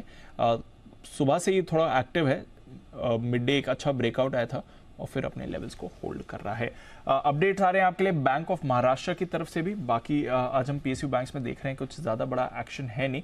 Q4 चौथी तिमाही में इनके कुल डिपॉजिट्स में आपने 15.5% की बढ़त देखी है। लोन ग्रोथ में लगभग 30% की बढ़त देखी है, तो वहां पर अच्छा एक्शन है। हालांकि कासा यहां पर गिरकर आया है, 58% से गिरकर करीब 53.4% पर आपको आते हुए दिखा है। तो कासा पर थोड़ा प्रेशर पड़ा है, बट लोन ग्रोथ 30% की आती हुई दिख रही है। ये अच्छा आंकड़ा जरूर है बैंक ऑफ महाराष्ट्र के लिए। बैंक्स की बात निकली है तो कल का जो बड़ा ट्रिगर है इसके बारे में भी बात कर लेते हैं। कल आने वाली है RBI की मॉनेटरी पॉलिसी। वरुण दुबे ने जानकारों के साथ बात करी है और पता लगाने की कोशिश करी है कि कल RBI क्या कर सकता है रेट फ्रंट पर, आगे की कमेंट्री को लेकर, आगे के आउटलुक को लेकर भी। वरुण बताइए क्या कह रहा है आपका पोल? ये पोल तो कह रहा है कि रेट हाइक होना है और ये तो वैसे भी तय था कि रेट हाइक तो होना ही है, क्योंकि RBI खुद ही कह चुका है कि फेड को हम फॉलो करेंगे। तो 25 बेसिस पॉइंट के आसपास का रेट हाइक कल होना है और हमारा पोल भी ये कहता है। जो कुल पोल पार्टिसिपेंट्स है उसमें से 80% पोल पार्टिसिपेंट्स का कहना है कि कल 25 बेसिस पॉइंट के आसपास का रेट हाइक होगा। 20% कह रहे हैं कि शायद रेट हाइक ना हो। एक अच्छी बात है कि 25 बेसिस पॉइंट के ऊपर कोई नहीं कह रहा है, तो जो भी होगा इस दो के बीच में ही होगा और ज़्यादा प्रोबेबिलिटी 25 बेसिस पॉइंट का है। अगला सवाल ये था कि इसके बाद क्या होगा, तो इसके बाद सब एक सुर में कह रहे कि अब और कोई रेट हाइक नहीं होगा। हालांकि उम्मीदें पिछले बार भी थी, लेकिन देखते हैं कि क्या होगा। सबके सब यही मान के चल रहे कि अब नहीं तो अगले बार कम से कम RBI रुकेगा, इससे ज़्यादा रेट हाइक की गुंजाइश है नहीं। अगला क्वेश्चन ये था कि रेट कट कब से शुरू करेगा RBI। तो यहाँ पे 60% लोगों का मानना है कि FY25 के पहले रेट कट शायद आपको RBI की तरफ से नहीं देखने मिले। यानी कि अभी रेट हाइक का सिलसिला रुकेगा, उसके बाद थोड़ा पॉज होगा, उसके बाद कहीं जाके रेट कट का सिलसिला शुरू होगा। हालांकि Q1 FY24 में 20% मान रहे हैं, Q4 FY24 में भी 20% मान रहे हैं कि शायद आपको रेट कट्स देखने मिले। इंटरेस्टिंग ये है कि त्योहारों के समय कोई नहीं मान रहा है कि रेट कट होगा, ये इंटरेस्टिंग है। इसके अलावा इन्फ्लेशन को लेकर फोकस, क्या आरबीआई बदलेगा? 60% कह रहे हैं हाँ, 40% कह रहे हैं नहीं। जीडीपी को लेकर क्या आरबीआई अपना फोकस घटाएगा? 60% कह रहे हैं हाँ, 40% कह रहे हैं नहीं। अगला था क्या आरबीआई लिक्विडिटी को बढ़ाने के लिए कोई कदम इस्तेमाल करेगा? तो 60% कह रहे हैं हाँ, 40% कह रहे हैं नहीं। आखिरी सवाल था कि क्या फाइनली इस बार आरबीआई अपना ओवरऑल जो स्टैंड है वो बदलेगा? 80% अभी भी मान रहा है कि नहीं, शायद नहीं बदलेगा। 20% मान रहा है कि हो सकता है कि आरबीआई अपना स्टैंड बदले। तो स्टांस शायद नहीं भी बदले, ये भी पॉसिबल है इस बार। ज्यादा प्रोबेबिलिटी तो ये है कि नहीं बदलेगा। दीप, हम देख रहे हैं कि जब से रेट हाइक साइकिल शुरू हुआ है, हम हमेशा ये क्वेश्चन पूछते थे, इसके लिए पिछले 2 बार से हमने पूछना छोड़ दिया था क्योंकि आरबीआई बदलता ही नहीं था। इस बार हमने सोचा फिर से एक बार पूछ के देखते हैं, तो अभी भी 20% कह रहे हैं कि हाँ शायद बदलेगा। तो क्या ये रेट हाइक साइकिल की आखिरी रेट हाइक है? ये जरूरी है। पिछले साल मई से ही रेट हाइक्स शुरू हुई थी भारत में, तब एक out of policy rate hike आया था 0.4% का। तब से अब तक देखे काफ़ी तेज़ी से रेट बढ़े हैं, बट अब कहाँ पर आरबीआई रुकता है ये इंपॉर्टेंट है। कल शायद 1/4% रेट हाइक आते हुए आपको दिख भी जाए। आशु सर, बाजार तैयार है अगर कल लेट्स से एक और 0.25% का रेट हाइक आता है? पोजीशन के लिहाज से बाजार ने प्राइस इन कर लिया है या फिर एक वॉलेटिलिटी या रिएक्शन आ सकता है पॉलिसी पर? बहुत बड़ा रिएक्शन नहीं लगता मुझे। 200-250 पॉइंट प्लस माइनस का लगता है, मतलब माइनस का तो 200-250, क्योंकि क्वार्टर बेसिस तो वो है। अगर कुछ पॉजिटिव सरप्राइज आ गया तो हमें थोड़ी और अच्छी रैली मिल सकती है, बट बहुत ज्यादा कोई डिसअपॉइंटमेंट नहीं लगती है कल की, क्योंकि वो डिसअपॉइंटमेंट ना डिफरेंट रीजन से दीपांशु पहले ही हमारे साथ हो चुकी है। तो बट हैविंग सेड दैट, ये बात भी सही है कि मतलब वहां से हमने 1500 पॉइंट की बैंक निफ्टी में रैली भी देख ली है। So precisely that is the reason कि दोनों क्वेश्चन जो मैं दोनों स्ट्रेट बोले कि ऐसा इंडिसाइसिव सा चीज है कि अब इसमें ना मतलब हाथ खाली होना बेटर रहेगा कि प्रॉफिट बुकिंग भी कर लेनी चाहिए, फ्रेश लॉन्ग भी नहीं करना चाहिए और शॉर्ट भी नहीं करना। चलिए, तो ये व्यू आता हुआ कल आपको आरबीआई की मॉनेटरी पॉलिसी कवरेज देखनी है सिर्फ और सिर्फ जी बिजनेस पर। लगातार एक दिग्गजों का बड़ा पैनल हमारे साथ जुड़ेगा और आपको जुड़े रहना है 9:45 बजे से। लगातार पूरा विश्लेषण, आपके काम की खबर, पूरी डिटेल्स सब आपको मिलेगी सिर्फ और सिर्फ जी बिजनेस पर, क्योंकि यहाँ होंगे सबसे बड़े चेहरे और सबसे बड़े एक्सपर्ट्स जो आपके लिए इसे पूरी तरह से डिकोड करके रखेंगे आपके सामने। चलिए, इस बीच कुछ चुनिंदा स्टॉक्स में हम देख रहे हैं हलचल। उन्हीं में से एक है सन फार्मा, दिन के उच्चतम स्तर पर 995 के पास है इस समय। सुमित जी, सन फार्मा क्या व्यू बन रहा है इस समय? सन फार्मा के अंदर 1000 का रेजिस्टेंस लेवल जैसे क्रॉस होगा, वो साइकोलॉजिकल लेवल है। 1000 का लेवल क्रॉस होने के बाद मोमेंटम बनेगा। स्टॉक ने एक तेजी दिखाई, तेजी दिखाने के बाद 2-3 दिन का करेक्शन दिखाया और आज वापस से एक एंगल्फिंग कैंडल फॉर्म हो रही है जिसमें कल का हाई ब्रेक हो रहा है। परसों का हाई 995.20 के पास है, ये ब्रेक होने दो और 1000 रुपए का साइकोलॉजिकल लेवल निकलने दो। उसके बाद ये स्टॉक के अंदर एक बढ़िया मोमेंटम बनेगा और अगले हफ्ते तक 1030 से लेके 1050 तक का मूव सन फार्मा में ऊपर की तरफ देखने को मिल सकता है। जिन्होंने पोजीशंस बनाई है वो लोग होल्ड करें। 975, 980 ये फ्रेश ट्रेलिंग स्टॉप लॉस होगा एग्जिस्टिंग लॉन्ग पोजीशंस के लिए, और 1000 के बाद 1030, 1050 तक के लेवल ऊपर में देखने को मिलेंगे। फार्मा होल्ड करने की करके चलने की सलाह है, लेकिन स्टॉप लॉस ट्रेल कर ले 980 के पास, और फ्रेश एंट्री के लिए 1000 के लेवल को वॉच करें। ये पार होने पर 1030 एंड इवेंचुअली 50 तक का लेवल दिखेगा। इसी बीच डिक्सन टेक, यहाँ पर भी कुछ एक्शन हमने चार्ट्स पे बनता हुआ देखा है। कुणाल जी, डिक्सन टेक इस समय कोई view?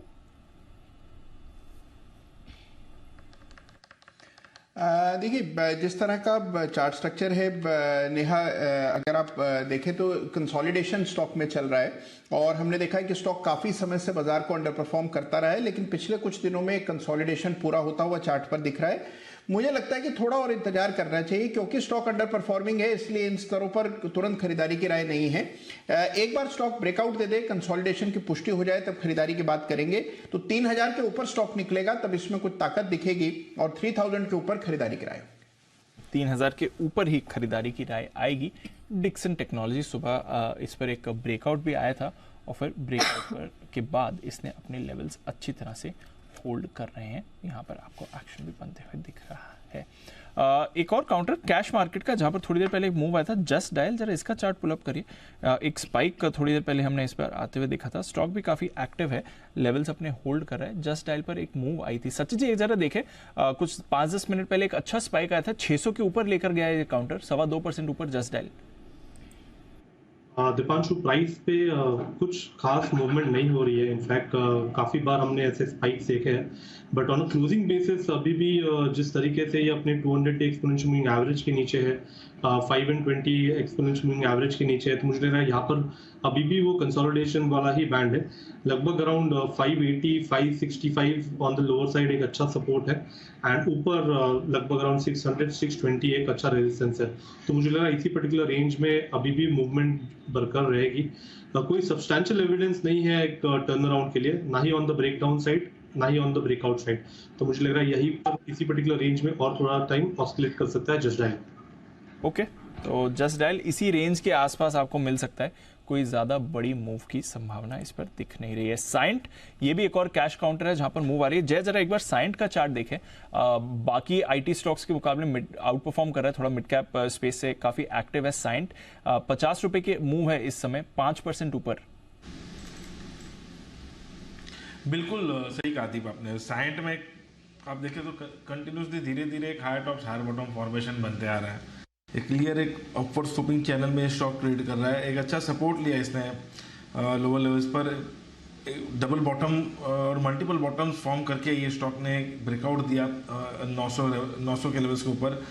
Now this stock is heading towards 1100। So immediate basis पर जो टारगेट इसके बन रहे हैं वो 1100 के, 1100 तक के तो मूव आपको देखने मिलेंगे। अगर वो लेवल्स निकालने में कामयाब होता है ये स्टॉक, सो आपको 1200 या तो ऑल टाइम हाइज भी देखने मिलेगा। सो डिसिसिव लेवल रहेगा गोइंग फॉरवर्ड 1100 का। अब इमीडिएटली शॉर्ट टर्म में पोजिशनल बेसिस पे जो सपोर्ट है इसका 980 का है।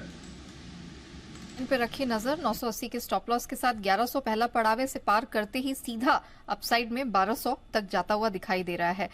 सचित एक बार BHEL इसका चार्ट जरा खोलिए, दिन के निचले स्तर के पास है, काफी प्रेशर में है आज ये स्टॉक, इस समय क्या सलाह होगी?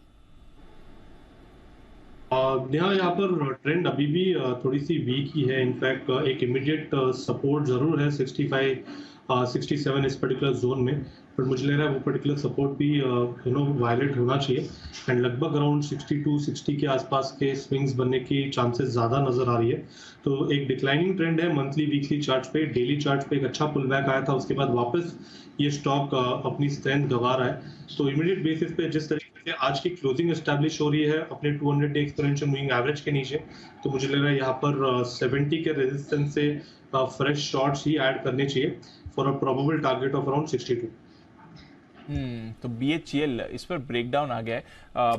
मंडे को एक्शन में भी था क्योंकि बड़ा ऑर्डर विन था, 3700 करोड़ का इन्हें ऑर्डर मिला था, बट उसके बाद यहाँ पर अब देख रहे हैं कि एक ब्रेकडाउन इस पर आते हुए दिख रहा है। तो नजर रखिए, BHEL थोड़ा कमजोर है। BEL यहाँ पर भी थोड़ा आपने वीकनेस बनती हुई देखिए, ये स्टॉक पर भी आपको कमजोरी दिख रही है। इस बीच साइंट की अभी हम बात कर रहे थे और बात करते करते खबर भी आपकी स्क्रीन पर आ रही है। साइंट DLM, इसको अब मंजूरी मिल गई है अपना IPO लाने की।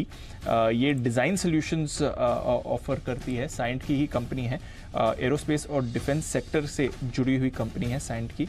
मैन्युफैक्चरिंग के लिए डिज़ाइन सॉल्यूशंस ऑफर करने वाली कंपनी है ये। हेल्थ केयर और लाइफ साइंसेज में भी है, इलेक्ट्रॉनिक मैन्युफैक्चरिंग में इनका योगदान है, एरोस्पेस और डिफेंस में भी है। तो वो सॉल्यूशंस प्रोवाइड करने वाली साइंट की सब्सिडी है जिसको IPO की मंजूरी मिल गई। तो एक और रीजन, वैसे तो आज पूरा IT सेक्टर एक्शन में, बट साइंट की जो आउट परफॉर्मेंस आ रही थी, this could be one of the factors जो उसके फेवर में है। साइंट DLM को IPO की मंजूरी मिल गई, इन्होंने जो DRHP फाइल करा था। तो ये खबर का अपडेट आ रहा है आपके लिए। डेज हाई पर है बाजार, 17,550 के ऊपर निफ्टी, 41,000 पर बैंक निफ्टी। एक इंटरेस्टिंग रिपोर्ट आशीष हमारे साथ लेकर हैं तैयार, और ये आई है ब्रोकरेजेस, इंटरनेशनल ब्रोकरेजेस की तरफ से। ये जो हल्का फुल्का बाउंस बैक आया ये तो कुछ नहीं है। अगर आप गोल्डमैन सैक्स और मॉर्गन स्टैनली की माने तो भारतीय बाजार इस साल में बड़ी ऊंचाई छूने के लिए तैयार है, ऐसा ये ब्रोकरेजेस कह रही हैं। तो क्या है इनके वजह, क्या है इनके लेवल्स, कहाँ पर दिख रहा है इनको एक्शन, आइए समझते हैं आशीष के साथ। आशीष बताइए। दीपांशु, जैसा कि आप बता रहे थे कि अच्छी रिपोर्ट है, बढ़िया अपसाइड यहाँ से देखने को मिल सकती है, यानी करीब 15% अभी भी निफ्टी में अपसाइड है। गोल्डमैन सैक्स की तरफ से जो निफ्टी का टारगेट निकल कर आया है वो है पूरे 20,000 का। मान रहे की तेजी यहाँ पर आपको देखने को मिल सकती है। उसके पीछे काफी सारे तर्क दिए हैं। सबसे पहले अगर आप देखें तो वित्त वर्ष 2024 के लिए जो एबिटा यानी कामकाजी ग्रोथ है वो करीब 15 से 17% की बढ़िया बढ़त का अनुमान लगाया जा रहा है। अच्छी बात ये भी है कह रहे कि जो उन स्टॉक्स जहां पर वैल्यूएशन रीजनेबल है इनमें अक्यूमुलेट करने का मौका, और इस बाजार में अगर आपको पैसे बनाने तो बाय ऑन डिप्स के साथ ही रहना पड़ेगा। MSCI इंडिया इंडेक्स में अगर आप देखें तो जो पीई चल रहा है फिलहाल फॉरवर्ड पी करीब 19 टाइम्स का है, जो कि फेयर वैल्यू एस्टिमेट्स है 18.5 के आसपास का है। यानी अभी जो बाजार की वैल्यूएशन हो गई है गिरावट के बाद, करेक्शन के बाद और रीजनेबल हो गई है, जिसके चलते ये मान रहे कि बैंक, इंडस्ट्रियल और सीमेंट यहाँ पर आपको खास फोकस रखना चाहिए।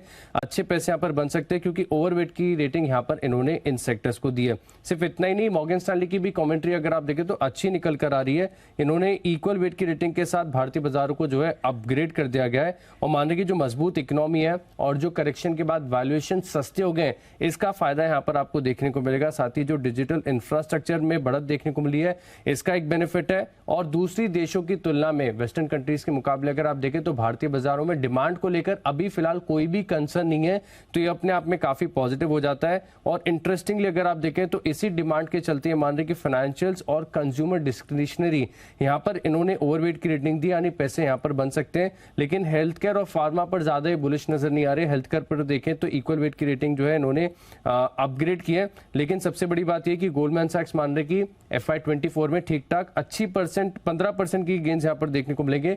निफ्टी के लिए 20,000 का टारगेट है। 20,000 का टारगेट 20,000 के लिए। आशु सर, ऑप्टिमिज्म शेयर करते हैं गोल्डमैन सैक्स का? दीपांशु, मैं तो स्टेप बाय स्टेप चलता हूँ। कोई 21,000 देता है, कोई अब के 19,000, अब के 21,000, अब के 25,000, ये चलता रहता है दीपांशु। हमें अपना काम करते रहना है। We have to ignore certain noises, क्योंकि दीपांशु प्रॉब्लम पता है क्या होती है, ऐसी नॉइज के नैरेटिव में मार्केट थोड़ी तेज होती है, ऐसी हम नॉइज सुनते हैं, फिर बाय कॉल्स आ जाती हैं, then we get carried away.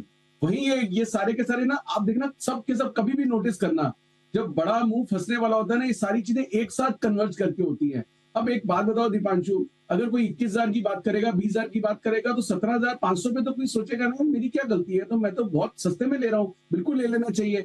But उसको ये नहीं पता कि अगर 15 दिन बाद 17,000 हो जाएगा तो क्या M2M भरने वो थोड़ा आएंगे, हमें भरना पड़ेगा, मतलब जो मैंने लिया हुआ है। तो ये सब ना चीजें सुनने कहने के लिए थोड़ी अच्छी लगती हैं, बट रियलिटी हमने कितनी बार देखा कि डिफरेंट होती है। तो ऑप्टिमिस्टिक रहना चाहिए, मार्केट बढ़ सकती है। जैसे हमने बोला कि 17,600 क्रॉस करेगा तो 17,900 भी हो सकता है, फिर 17,900 क्रॉस करेगा तो ऊपर है, तो हम चलते रहेंगे, करते रहेंगे, पार्टिसिपेट करते रहेंगे। बट ऐसी ही मतलब एक वो क्या कहते हैं वो अर्जुन को जो मछली की आंख नजर आती है, ऐसे एक लक्ष्य लेके चलते हैं, तो लक्ष्य लेके चलने वालों का हाल क्या होता है दीपांशु, आपने देखा ही है। तो ट्रैप मत होइए, अपनी पोजीशन को अपने रिस्क के हिसाब से कैरिड अवे मत होइए। जब गिरता है तो भी बड़े बड़े गिरावट के नीचे के लेवल्स आते हैं, जब बढ़ता है तो भी बड़े बड़े लेवल्स आते हैं, बट आप अपनी रिस्क के हिसाब से पोजीशन मैनेज करिए। ये आशु सर आपको कहने के लिए कोशिश कर रहे हैं। आई थिंक बंसल जी की भी इस पर कुछ टिप्पणी है। बंसल जी बताएं सर। देखिए दीपांशु, अनिल जी नहीं है ना, तो आशु जी खुल के नहीं बोले, मतलब कि वो बोलना चाह रहे थे स्टेप बाय स्टेप चलता हूँ, लेकिन बोला नहीं।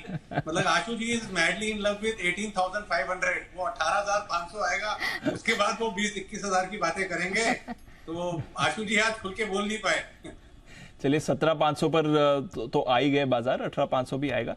खैर बात तो यही है जो अनिल जी भी कहते हैं, over a period of time returns तो बाजार आपको अच्छे ही देता है, बट वही है किस तरह से आप किस समय अपनी पोजीशन और रिस्क को मैनेज कर रहे हैं। दोनों तरफ कैरीड अवे नहीं हो जाना चाहिए जब बाजार आपको एक तरफा एक बड़ी मूव दिखाना शुरू करे। तो इस बीच निफ्टी बड़ी मूव जरूर दिखा रहा है, डेज हाई पर आपको आते हुए दिख रहा है। 17,550 के पड़ाव के ऊपर आपको अच्छा एक्शन दिख रहा है, और आईटी की तरफ से फ्रेश मूव आ रही है। एल&टी टेक की हमने अभी बात करी थी, कोफोर्ज एक और काउंटर आईटी स्पेस से जहां पर मूव अच्छी दिख रही है। मिड कैप आईटी कोफोर्ज काफी एक्टिव हो रहा है। जय जरा एक बार कोफोर्ज को देखें, आज 4,000 का लेवल कोफोर्ज ने क्रॉस किया है, 5.5% की मूव आ रही है। मिड कैप आईटी अब ज्यादा मोमेंटम में दिख रहा है। बिल्कुल दीप, अगर आप निफ्टी आईटी का भी चार्ट देखें तो क्लियरली आज के ट्रेडिंग सेशन में इसमें ब्रेकआउट है। Higher top higher bottom formation low level से कंफर्म हुआ है। बुलिश क्रॉसओवर उसके मोमेंटम इंडिकेटर्स में देखने मिला। इनफैक्ट लास्ट वीक में एक अच्छा पॉजिटिव वीकली क्लोज देखने मिला था। और दीप इंपॉर्टेंटली ये कि प्रीवियस लोज के आसपास से निफ्टी आईटी में एक रिवर्सल हमें देखने मिला था। और क्लोजिंग बेसिस अगर आप देखें तो 28,000 के आसपास मैं कहूँगा 28,000 के आसपास एक अच्छा सपोर्ट लिया निफ्टी आईटी ने। So now I think that Nifty IT is heading towards 31,200 31,200 के आसपास के लेवल्स आपको इमीडिएटली यहाँ से निफ्टी आईटी में देखने मिल सकते हैं। That is the minimum I am talking about. अगर वो होता है तो डेफिनेटली आपको आईटी स्टॉक्स में एक अच्छा मूव आते हुए देखने मिलेगा। जहाँ तक कोफोर्ज का सवाल है दीप, आज के ब्रेकआउट के बाद मुझे ऐसा लग रहा है कि अब 3900 के levels will act as a very crucial support and ऊपर में लगभग आपको 4400 तक के भी लेवल्स गोइंग फॉरवर्ड देखने मिलेंगे। सो अभी भी अपसाइड पोटेंशियल अच्छा है at least for this April series. अगर आप देखें तो लगभग 300-325 पॉइंट का अप मूव है, 150 पॉइंट का डाउन साइड रिस्क है। तो 1:2 का रिस्क और तो यहाँ से भी बन रहा है। ओके, तो रिस्क रिवॉर्ड यहाँ से भी अट्रैक्टिव बन रहा है, 5.5% ऊपर है, बट यहाँ पर भी आपको पॉजिटिविटी आती हुई दिख सकती है। तो कोफोर्स पर रखिए नजर, एल&टी टेक देखिए, साइंट की अभी हम बात कर रहे थे, इन्फी टीसीएस तो ऑफकोर्स लार्ज कैप स्पेस से आपको बढ़िया मूवमेंट दिखाई रहे हैं। आइए सुमित जी भी अपनी एक कॉल के साथ है तैयार। बिल्कुल सुमित जी के लिए सुमित का सुपर हिट।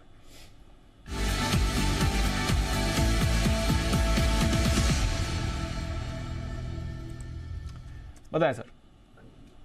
दिवांशु, जो स्टॉक अभी मेरे रडार पे आया उसका भाव चल रहा है 59.40 59.50। स्टॉक का नाम है स्पिक और इसको आपको करना है पिक। स्टॉक के अंदर अब मोमेंटम बनेगा।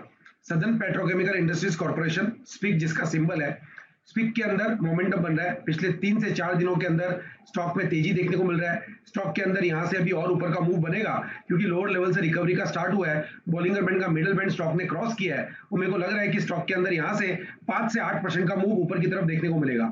56 रुपीज 57 रुपीज ये स्टॉक का नीचे में सपोर्ट है, तो 3-4 रुपए का स्टॉप लॉस बैठ रहा है। 56 रुपीज के स्टॉप लॉस से स्पिक में करें खरीदारी और ऊपर में जो टारगेट देखने को मिल सकते हैं 64 रुपए से लेके 66 रुपए तक के लेवल ट्रेडिंग लिहाज से मोमेंटम के तौर पे 2-3 दिनों के अंदर देखने को मिल सकते हैं।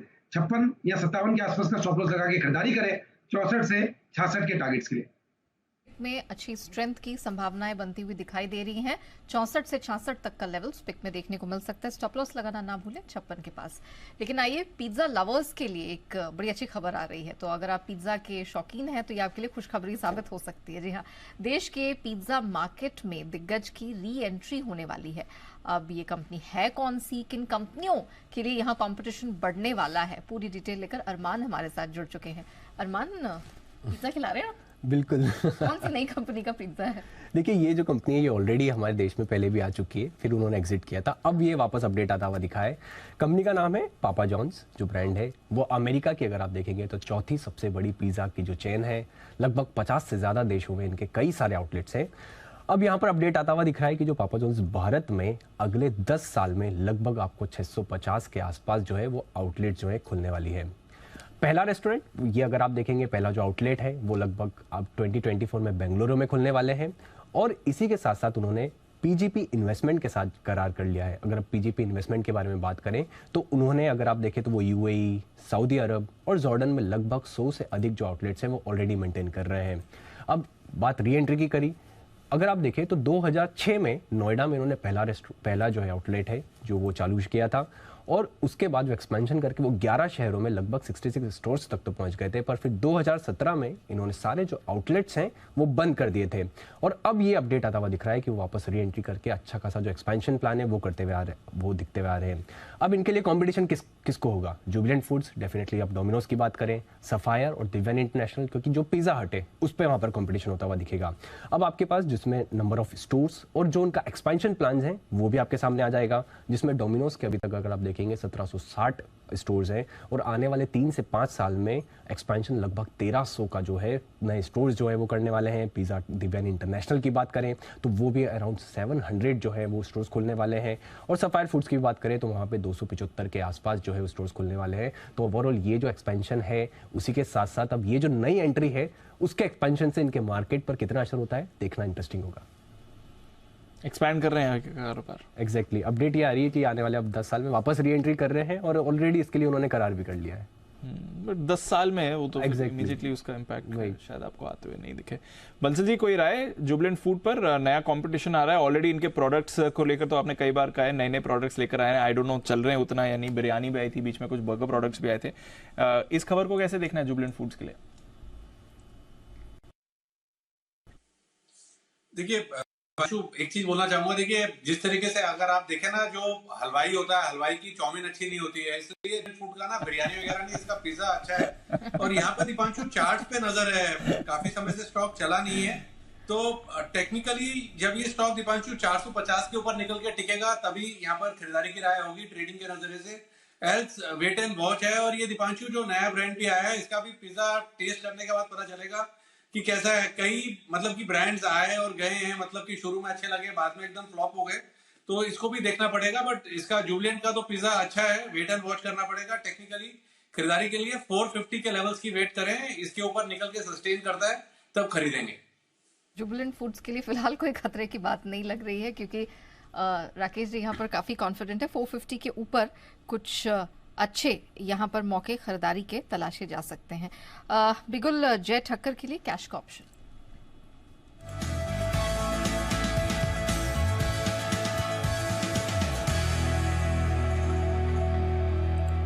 जय बताइए। नेहा, खरीदना है बैंक निफ्टी का 13 अप्रैल की एक्सपायरी का 41,400 के स्ट्राइक का कॉल ऑप्शन 160 पर ये मिल रहा है, 160 पर मिल रहा है। 41,400 के स्ट्राइक का कॉल ऑप्शन बैंक निफ्टी का, जो नेक्स्ट वीक की एक्सपायरी का है, 13 अप्रैल की एक्सपायरी का, ये 160 के आसपास मिल रहा है, इसको खरीदे आप। यहाँ पे नया जो स्टॉप लॉस डाउन साइड में लगाना है वो है 47 का, बट ये 47 का stop loss on closing basis होना चाहिए। एक्सपायरी है, सॉरी एक्सपायरी भी है, और ये आरबीआई मॉनेटरी पॉलिसी भी है, तो हेंस वॉलेटिलिटी रहेगी। सो 47 का ऑन क्लोजिंग बेसिस पर आप स्टॉप लॉस लगाइए, that is around 113 points. And target जो ऊपर में ध्यान इसके निकल कर आएंगे, the first target will be 315 315 का, and second target comes to 430 430। So 315 430 ये दो टारगेट्स के लिए खरीदना है। ओवरऑल अगर आप देखें तो बैंकिंग फाइनेंशियल्स में एक अच्छा ब्रेकआउट देखने मिला है। इनफैक्ट 18,200 250 के ऊपर फिन निफ्टी ने भी ब्रेकआउट दिया है, एंड 40,800 41,000 के आसपास जो बैंक निफ्टी ट्रेड कर रहा है वहाँ पे भी ब्रेकआउट है। सो गोइंग फॉरवर्ड मुझे ऐसा लग रहा है कि 41,500 41,700 ये लेवल्स आपको बैंक निफ्टी में आते हुए देखने मिल सकते हैं। Now on the lower side 40,600 40,500 is a very crucial support level. तो ये है आपके लिए बैंक निफ्टी पर जय की तरफ से खरीदारी की राय। 41,500 तक मूव आपको आते दिख सकता है। 41,400 का कॉल ऑप्शन खरीदना चाहिए। फिलहाल 41,000 पर स्पॉट पर आपको बैंक निफ्टी दिख रहा है। इस समय मूव अच्छी आ सकती है, वो कॉन्फिडेंस वाली मूव आ रही है जय की तरफ से इस समय। देखते हैं एक्शन उसको कैसा रहेगा। थोड़े स्टॉक्स हैं जो आपको और मूवमेंट दिखा रहे हैं। नवीन फ्लोरिन, कल बड़ा ब्रेकडाउन आया था, आज थोड़ा रिकवरी के मूड में ये काउंटर दिख रहा है, इसको अपने रेडार पर रखिए। HUL, हिंदुस्तान यूनिलीवर, ये थोड़ा मोमेंटम में आपको आने की कोशिश कर रहा है, और बाजार में जो काउंटर्स होल्ड अप कर रहे हैं उसमें से इसका भी योगदान काफ़ी ज़्यादा रहा है। HDFC बैंक और HUL ये भी अच्छी परफॉर्मेंस दिखा रहा है। सचिन जी, जरा HUL का चार्ट देखें, वापस 2600 के करीब आने की कोशिश चल रही है, डेज हाई पर है HUL, क्या कह रहा है इसका काउंटर? दीपांशु, इनफैक्ट काफी अच्छा ब्रेकआउट यहाँ पर हुआ था 2500 लेवल के आसपास, उसी का ये फॉलो थ्रू एक्शन है। लगभग 2600 की एक्सपेक्टेशन थी, मुझे लग रहा है वो 2600 का 2630 शायद नजर आ जाएगा, बट अभी भी कहीं पर भी मेजर यहाँ पर डिस्टॉर्शन नहीं है। मोमेंटम काफी अच्छी तरह वेल एस्टैब्लिश है। तो यहाँ पर अगर किसी की एग्जिस्टिंग लॉन्ग पोजीशन है तो ट्रेलिंग स्टॉप लॉस द्वारा इसे होल्ड करने की सलाह होगी। स्टॉप लॉसेस आपको लगभग अराउंड 2565 पे लगाने चाहिए ऑन क्लोजिंग बेसिस, एंड 2630 2640 इस पर्टिकुलर जोन में आपको रिव्यू करना है। ओके, HUL यहाँ पर कुछ स्ट्रेंथ की संभावनाएं दिख रही हैं, लेकिन स्टॉप लॉस 2565 के पास जरूर यहाँ पर लगा ले। एक बार अपना टारगेट अपसाइड का रिपीट करेंगे सचिन? 2640 2640। ओके, 2640 HUL में यहाँ स्ट्रेंथ बनती हुई। स्ट्रेंथ में ग्रासिम भी दिखाई दे रहा है, और हमने देखा पिछले कुछ मिनटों में वन साइडेड नॉर्थवर्ड रैली यहाँ पर बनती हुई नजर आई है। सुमित जी, ग्रासिम इस समय क्या लग रहा है, गोइंग फॉरवर्ड कोई स्ट्रैटेजी बन सकती है? स्ट्रेटेजी इसमें करना चाहिए। स्टॉक के अंदर एक मोमेंटम बना है, रिसेंट के स्विंग हाई ब्रेक हुए हैं, और मेरे को लग रहा है कि 1650 के ऊपर क्लोजिंग मिलने पे स्टॉक के अंदर 1700 प्लस के लेवल जल्दी ग्रासिम में देखने को मिलेंगे। तो आज का मूव देखते हुए लगता है कि ये स्टॉक यहाँ से 1700 प्लस के लेवल जल्दी ऊपर में दिखाएगा। जिन्होंने पोजीशंस बनाए होल्ड करें, फ्रेश खरीदारी करें। 1630 का नीचे में सपोर्ट है, वो स्टॉप लॉस बनेगा 1700 प्लस के टारगेट्स के लिए।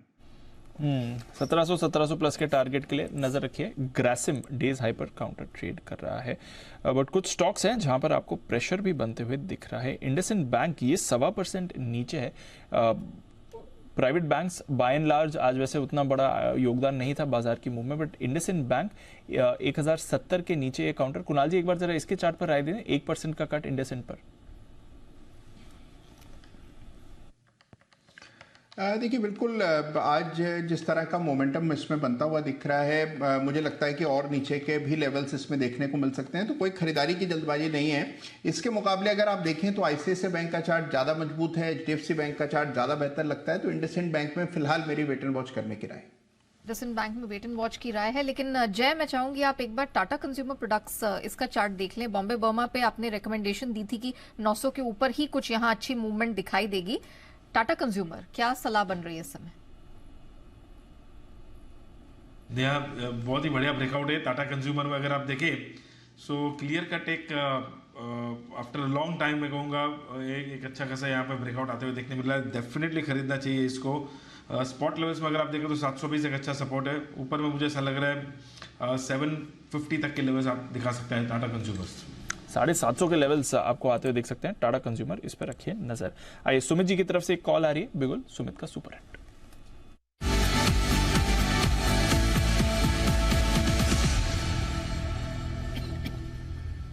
बताएं सुमित जी।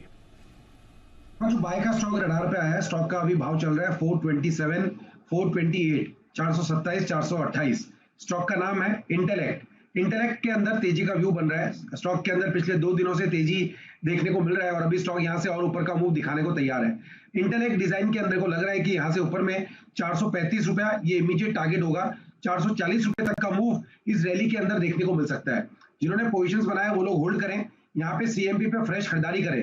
421 रुपया नीचे में स्टॉप लॉस लगाएं। ऊपर में 435 रुपए से लेके 440 रुपए तक का मूव इंटेलेक्ट डिजाइन के अंदर 2-3 दिनों के अंदर देखने को मिल सकता है। तो पुल बैक बाउंस बैक के लिए खरीदारी करें इंटेलेक्ट। तो 35 एंड इवेंचुअली 440 तक का ऊपर मूव दिखेगा। 421 के पास स्टॉप लॉस लगाना ना भूले। एक बिगुल जय के लिए, जय का जैकपॉट।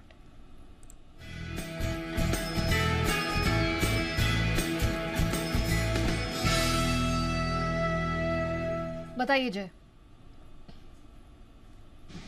नहीं, कुछ समय पहले मैं आईटी की बात कर रहा था और आईटी का जब वो डेटा देख रहा था तो मुझे ये चीज़ क्लियरली समझ में आ गई कि यहाँ से और ऊपर की तरफ आपको लेवल्स देखने मिल सकते हैं। जैसे मैंने कहा कि 31,200 तक के लेवल्स आपको निफ्टी आईटी में देखने मिल सकते हैं।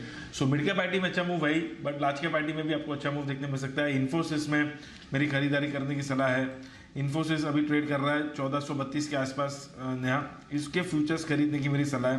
पहला टारगेट इसका बनेगा 1462, सो 30 रुपये की अपसाइड यहीं से आपको देखने मिलेगी। और सेकंड टारगेट बनेगा 1492, सो 1462 एंड 1492 ये 2 टारगेट्स के लिए खरीदे। 1432 पर इन्फोसिस फ्यूचर्स लास्ट वीकली अगर आप क्लोज देखें तो डेफिनेटली अच्छा पॉजिटिव क्लोज देखने मिला था इन्फीम after consecutive 6 weeks of negative close. और मुझे ऐसा लग रहा है इसका मिनिमम रिट्रेसमेंट जो ऊपर की तरफ है वो 1462 और 92 निकल कर आ रहा है। और द लोअर साइड अब नया जो इमीडिएटली सपोर्ट निकल कर आ रहा है इन्फोसिस का, दैट कम्स टू अराउंड 1414। सो 1414 का एक स्टॉप लॉस लगाकर इसके फ्यूचर्स में लॉन्ग पोजीशंस क्रिएट करने की सलाह है। तो ये है आपके लिए इन्फोसिस। जाते जाते जय की तरफ से यहाँ पर बाय कॉल आपके लिए आ रहा है और उससे पहले इंटेलेक्ट डिजाइन सुमित जी ने आपको राय दी थी। तो 2 back to back IT stocks पर व्यू आते हुए दिख रहा है। तो डेफिनेटली एक मोमेंटम तो आईटी में बना हुआ है जो हमारे एक्सपर्ट्स को भी लग रहा है कैरी फॉरवर्ड हो जाएगा। बट फाइनल कुछ मिनट्स बाकी हैं ट्रेड के, जल्दी से कुछ फाइनल व्यूज भी ले लेते हैं एक्सपर्ट्स के साथ। एचडीएफसी बैंक सच जी सुबह से एक्टिव है, टॉप गेनर रहा है, बाजार को होल्ड अप एचडीएफसी बैंक ने बहुत अच्छी तरह आज किया है। एचडीएफसी बैंक पर 1650 कल के लिए क्या इंपॉर्टेंट लेवल्स निकल कर आ रहे हैं, क्या करना है अगर यहाँ पे पोजीशन है तो? दीपांशु यहाँ पर कैरी फॉरवर्ड ही करने हैं। इनफैक्ट 1640 का एक रेजिस्टेंस था वो उसने पार किया है, एक प्रीवियस स्विंग हाई था, तो काफ़ी अच्छी तरह कॉन्फिडेंटली यहाँ पर वो ब्रेक हो चुका है। तो मुझे लग रहा है इमीडिएट बेसिस पे लगभग अराउंड 1680 तक ये पर्टिकुलर मूव एक्सटेंड होनी चाहिए। तो अभी भी यहाँ पर एक लॉन्ग बायस रखना है। ओवरऑल एक्सपेक्टेशन ये होगी कि 1700 के आसपास के स्विंग्स बनने के बाद थोड़ा सा मुझे लग रहा है वापस एक कंसोलिडेशन होगा, बट फिलहाल जिस तरीके से यहाँ पर मोमेंटम है, ये मोमेंटम बरकरार रहना चाहिए 1640 जब तक ब्रेक नहीं होता तब तक। तो कल के लिए आई थिंक 1680 एक इंपॉर्टेंट लेवल होगा। ओवरऑल 1700 की एक्सपेक्टेशन है। आईटीसी, एचयूएल और टाटा कंज्यूमर यहाँ पर भी अच्छा मोमेंटम रहा है। बंसल जी, सुबह आईटीसी एक बार टच भी किया था 382 के लेवल से, तब 386, 387 पर क्लोज आउट कर रहा है। कैरी फॉरवर्ड करनी है इसमें पोजीशन सर? 2% ऊपर डेज हाई पर क्लोज हो रहा है आईटीसी। दीपांशु, ना सिर्फ कैरी फॉरवर्ड करना है, इन रेटों पर एक फ्रेश खरीदारी का भी प्रबल दावेदार है। 392, 393 पहला टारगेट है, उसके बाद 400 रुपए के टारगेट्स हैं।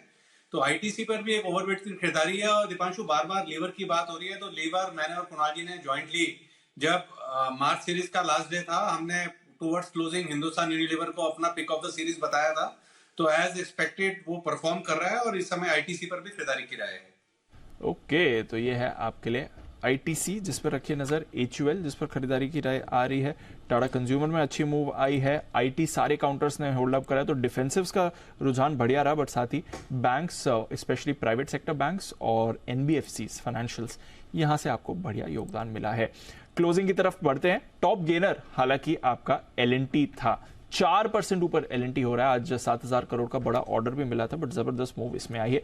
एचडीएफसी बैंक एक्टिव थे, एचयूएल, आईटीसी दोनों में अच्छी खरीदारी थी। ग्रासिम, सन फार्मा, यहां पर आपने मूवमेंट देखा।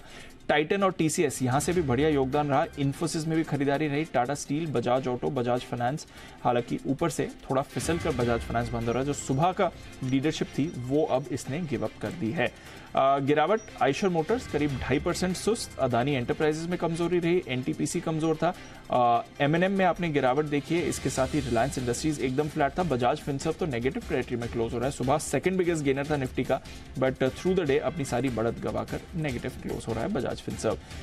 वायदा कारोबार के कुछ और कंट्रीब्यूटर्स की तरफ आइए। आईजीएल और एमजीएल दोनों में बड़ी मूव आई है। 5.5% का ब्रेकआउट आपने आज आईजीएल में देखा है। Coforge, LNT Tech, Persistence, LTI, Mindtree, Mphasis, ये सारे मिड कैप आईटी काउंटर्स में बढ़िया खरीदारी आपने देखी है। कोरोमंडल इंटरनेशनल भी एक्टिव था।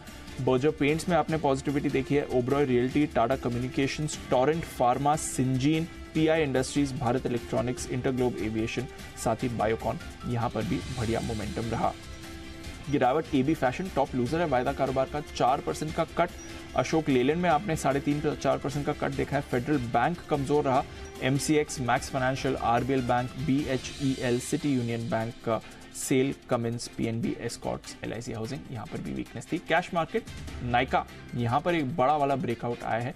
इस काउंटर पर रखिएगा नजर, देखते हैं कल यहां पर अगर फॉलो ऑन बाइंग आपके लिए आती है या नहीं। प्रोविजनल क्लोज 17,560 आपको निफ्टी पर दिख रही है। 160 अंकों की तेजी, 4 दिन में जबरदस्त बाउंस बैक आया है। ऑलमोस्ट एग्जैक्टली 600 पॉइंट का बाउंस बैक आपने आते हुए देखा है। जहां तक निफ्टी का सवाल है, पिछले वेडनेसडे इसी दिन इसी समय हमने देखा था बाजार करीब आपको 16,950 की क्लोजिंग देकर गया था। वहां से एग्जैक्टली 600 पॉइंट ऊपर आप हैं। और बैंक निफ्टी में तो और बड़ी रैली आई है, 41,000 पर आपको प्रोविजनल क्लोजिंग आती हुई दिख रही है। तो जबरदस्त मोमेंटम बाजार का रहा है। फाइनल क्लोजिंग फिगर्स आए उससे पहले आइए देख लेते हैं आज शाम के लिए क्या क्या आयोजन आपके लिए है तैयार। सबसे पहले तो आरबीआई, यहां पर हम देखने वाले हैं FY24 की पहली पॉलिसी आने वाली है। दिग्गजों का मानना है कि करीब 1/4% की रेट हाइक आपको आती हुई दिख सकती है। लेकिन इंडस्ट्री बॉडी एसोचैम ने मांग की है कि आरबीआई रेट हाइक पर ब्रेक लगाए। आज इंडिया 360 की कवर स्टोरी में करेंगे मौजूदा आर्थिक हालातों की पड़ताल और समझेंगे कि आरबीआई के पास क्या ऑप्शंस हैं। देखना मत भूलिएगा, बढ़ेगा रेट या लगेगा ब्रेक, आज शाम 8 बजे।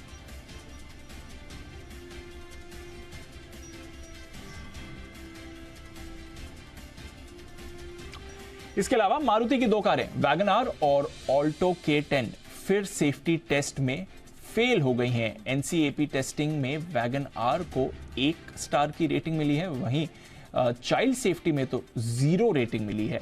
कई और कारें भी हैं जो एनकैप टेस्टिंग में फेल हो गई हैं। तो आज शाम 6 बजे आपकी खबर आपका फायदा में हम कारों की सेफ्टी पर करेंगे चर्चा, जानेंगे कि कंपनियां क्यों ऐसी डिब्बा कारें बना रही हैं जो सुरक्षा के हर पैमाने पर फेल हो जाती हैं। आज कंज्यूमर को कार खरीदते वक्त सुरक्षा को भी मद्देनजर रखने की कितनी जरूरत है और किन किन चीजों पर आपको ध्यान देना चाहिए। तो आखिर सरकार को कारों को ज्यादा से ज्यादा सुरक्षित बनाने के लिए क्या क्या नियम बनाने हैं, इस पर भी होगी चर्चा। हमारे साथ होने वाले हैं टुटू धवन जो कि एक ऑटो एक्सपर्ट्स हैं, और साथ ही आप के साथ होंगे अभी चट्टोपाध्याय जो कि फाउंडर हैं एक्सपेरिल के। तो आज शाम 6 बजे जरूर देखें छोटी कार खतरे में सवार।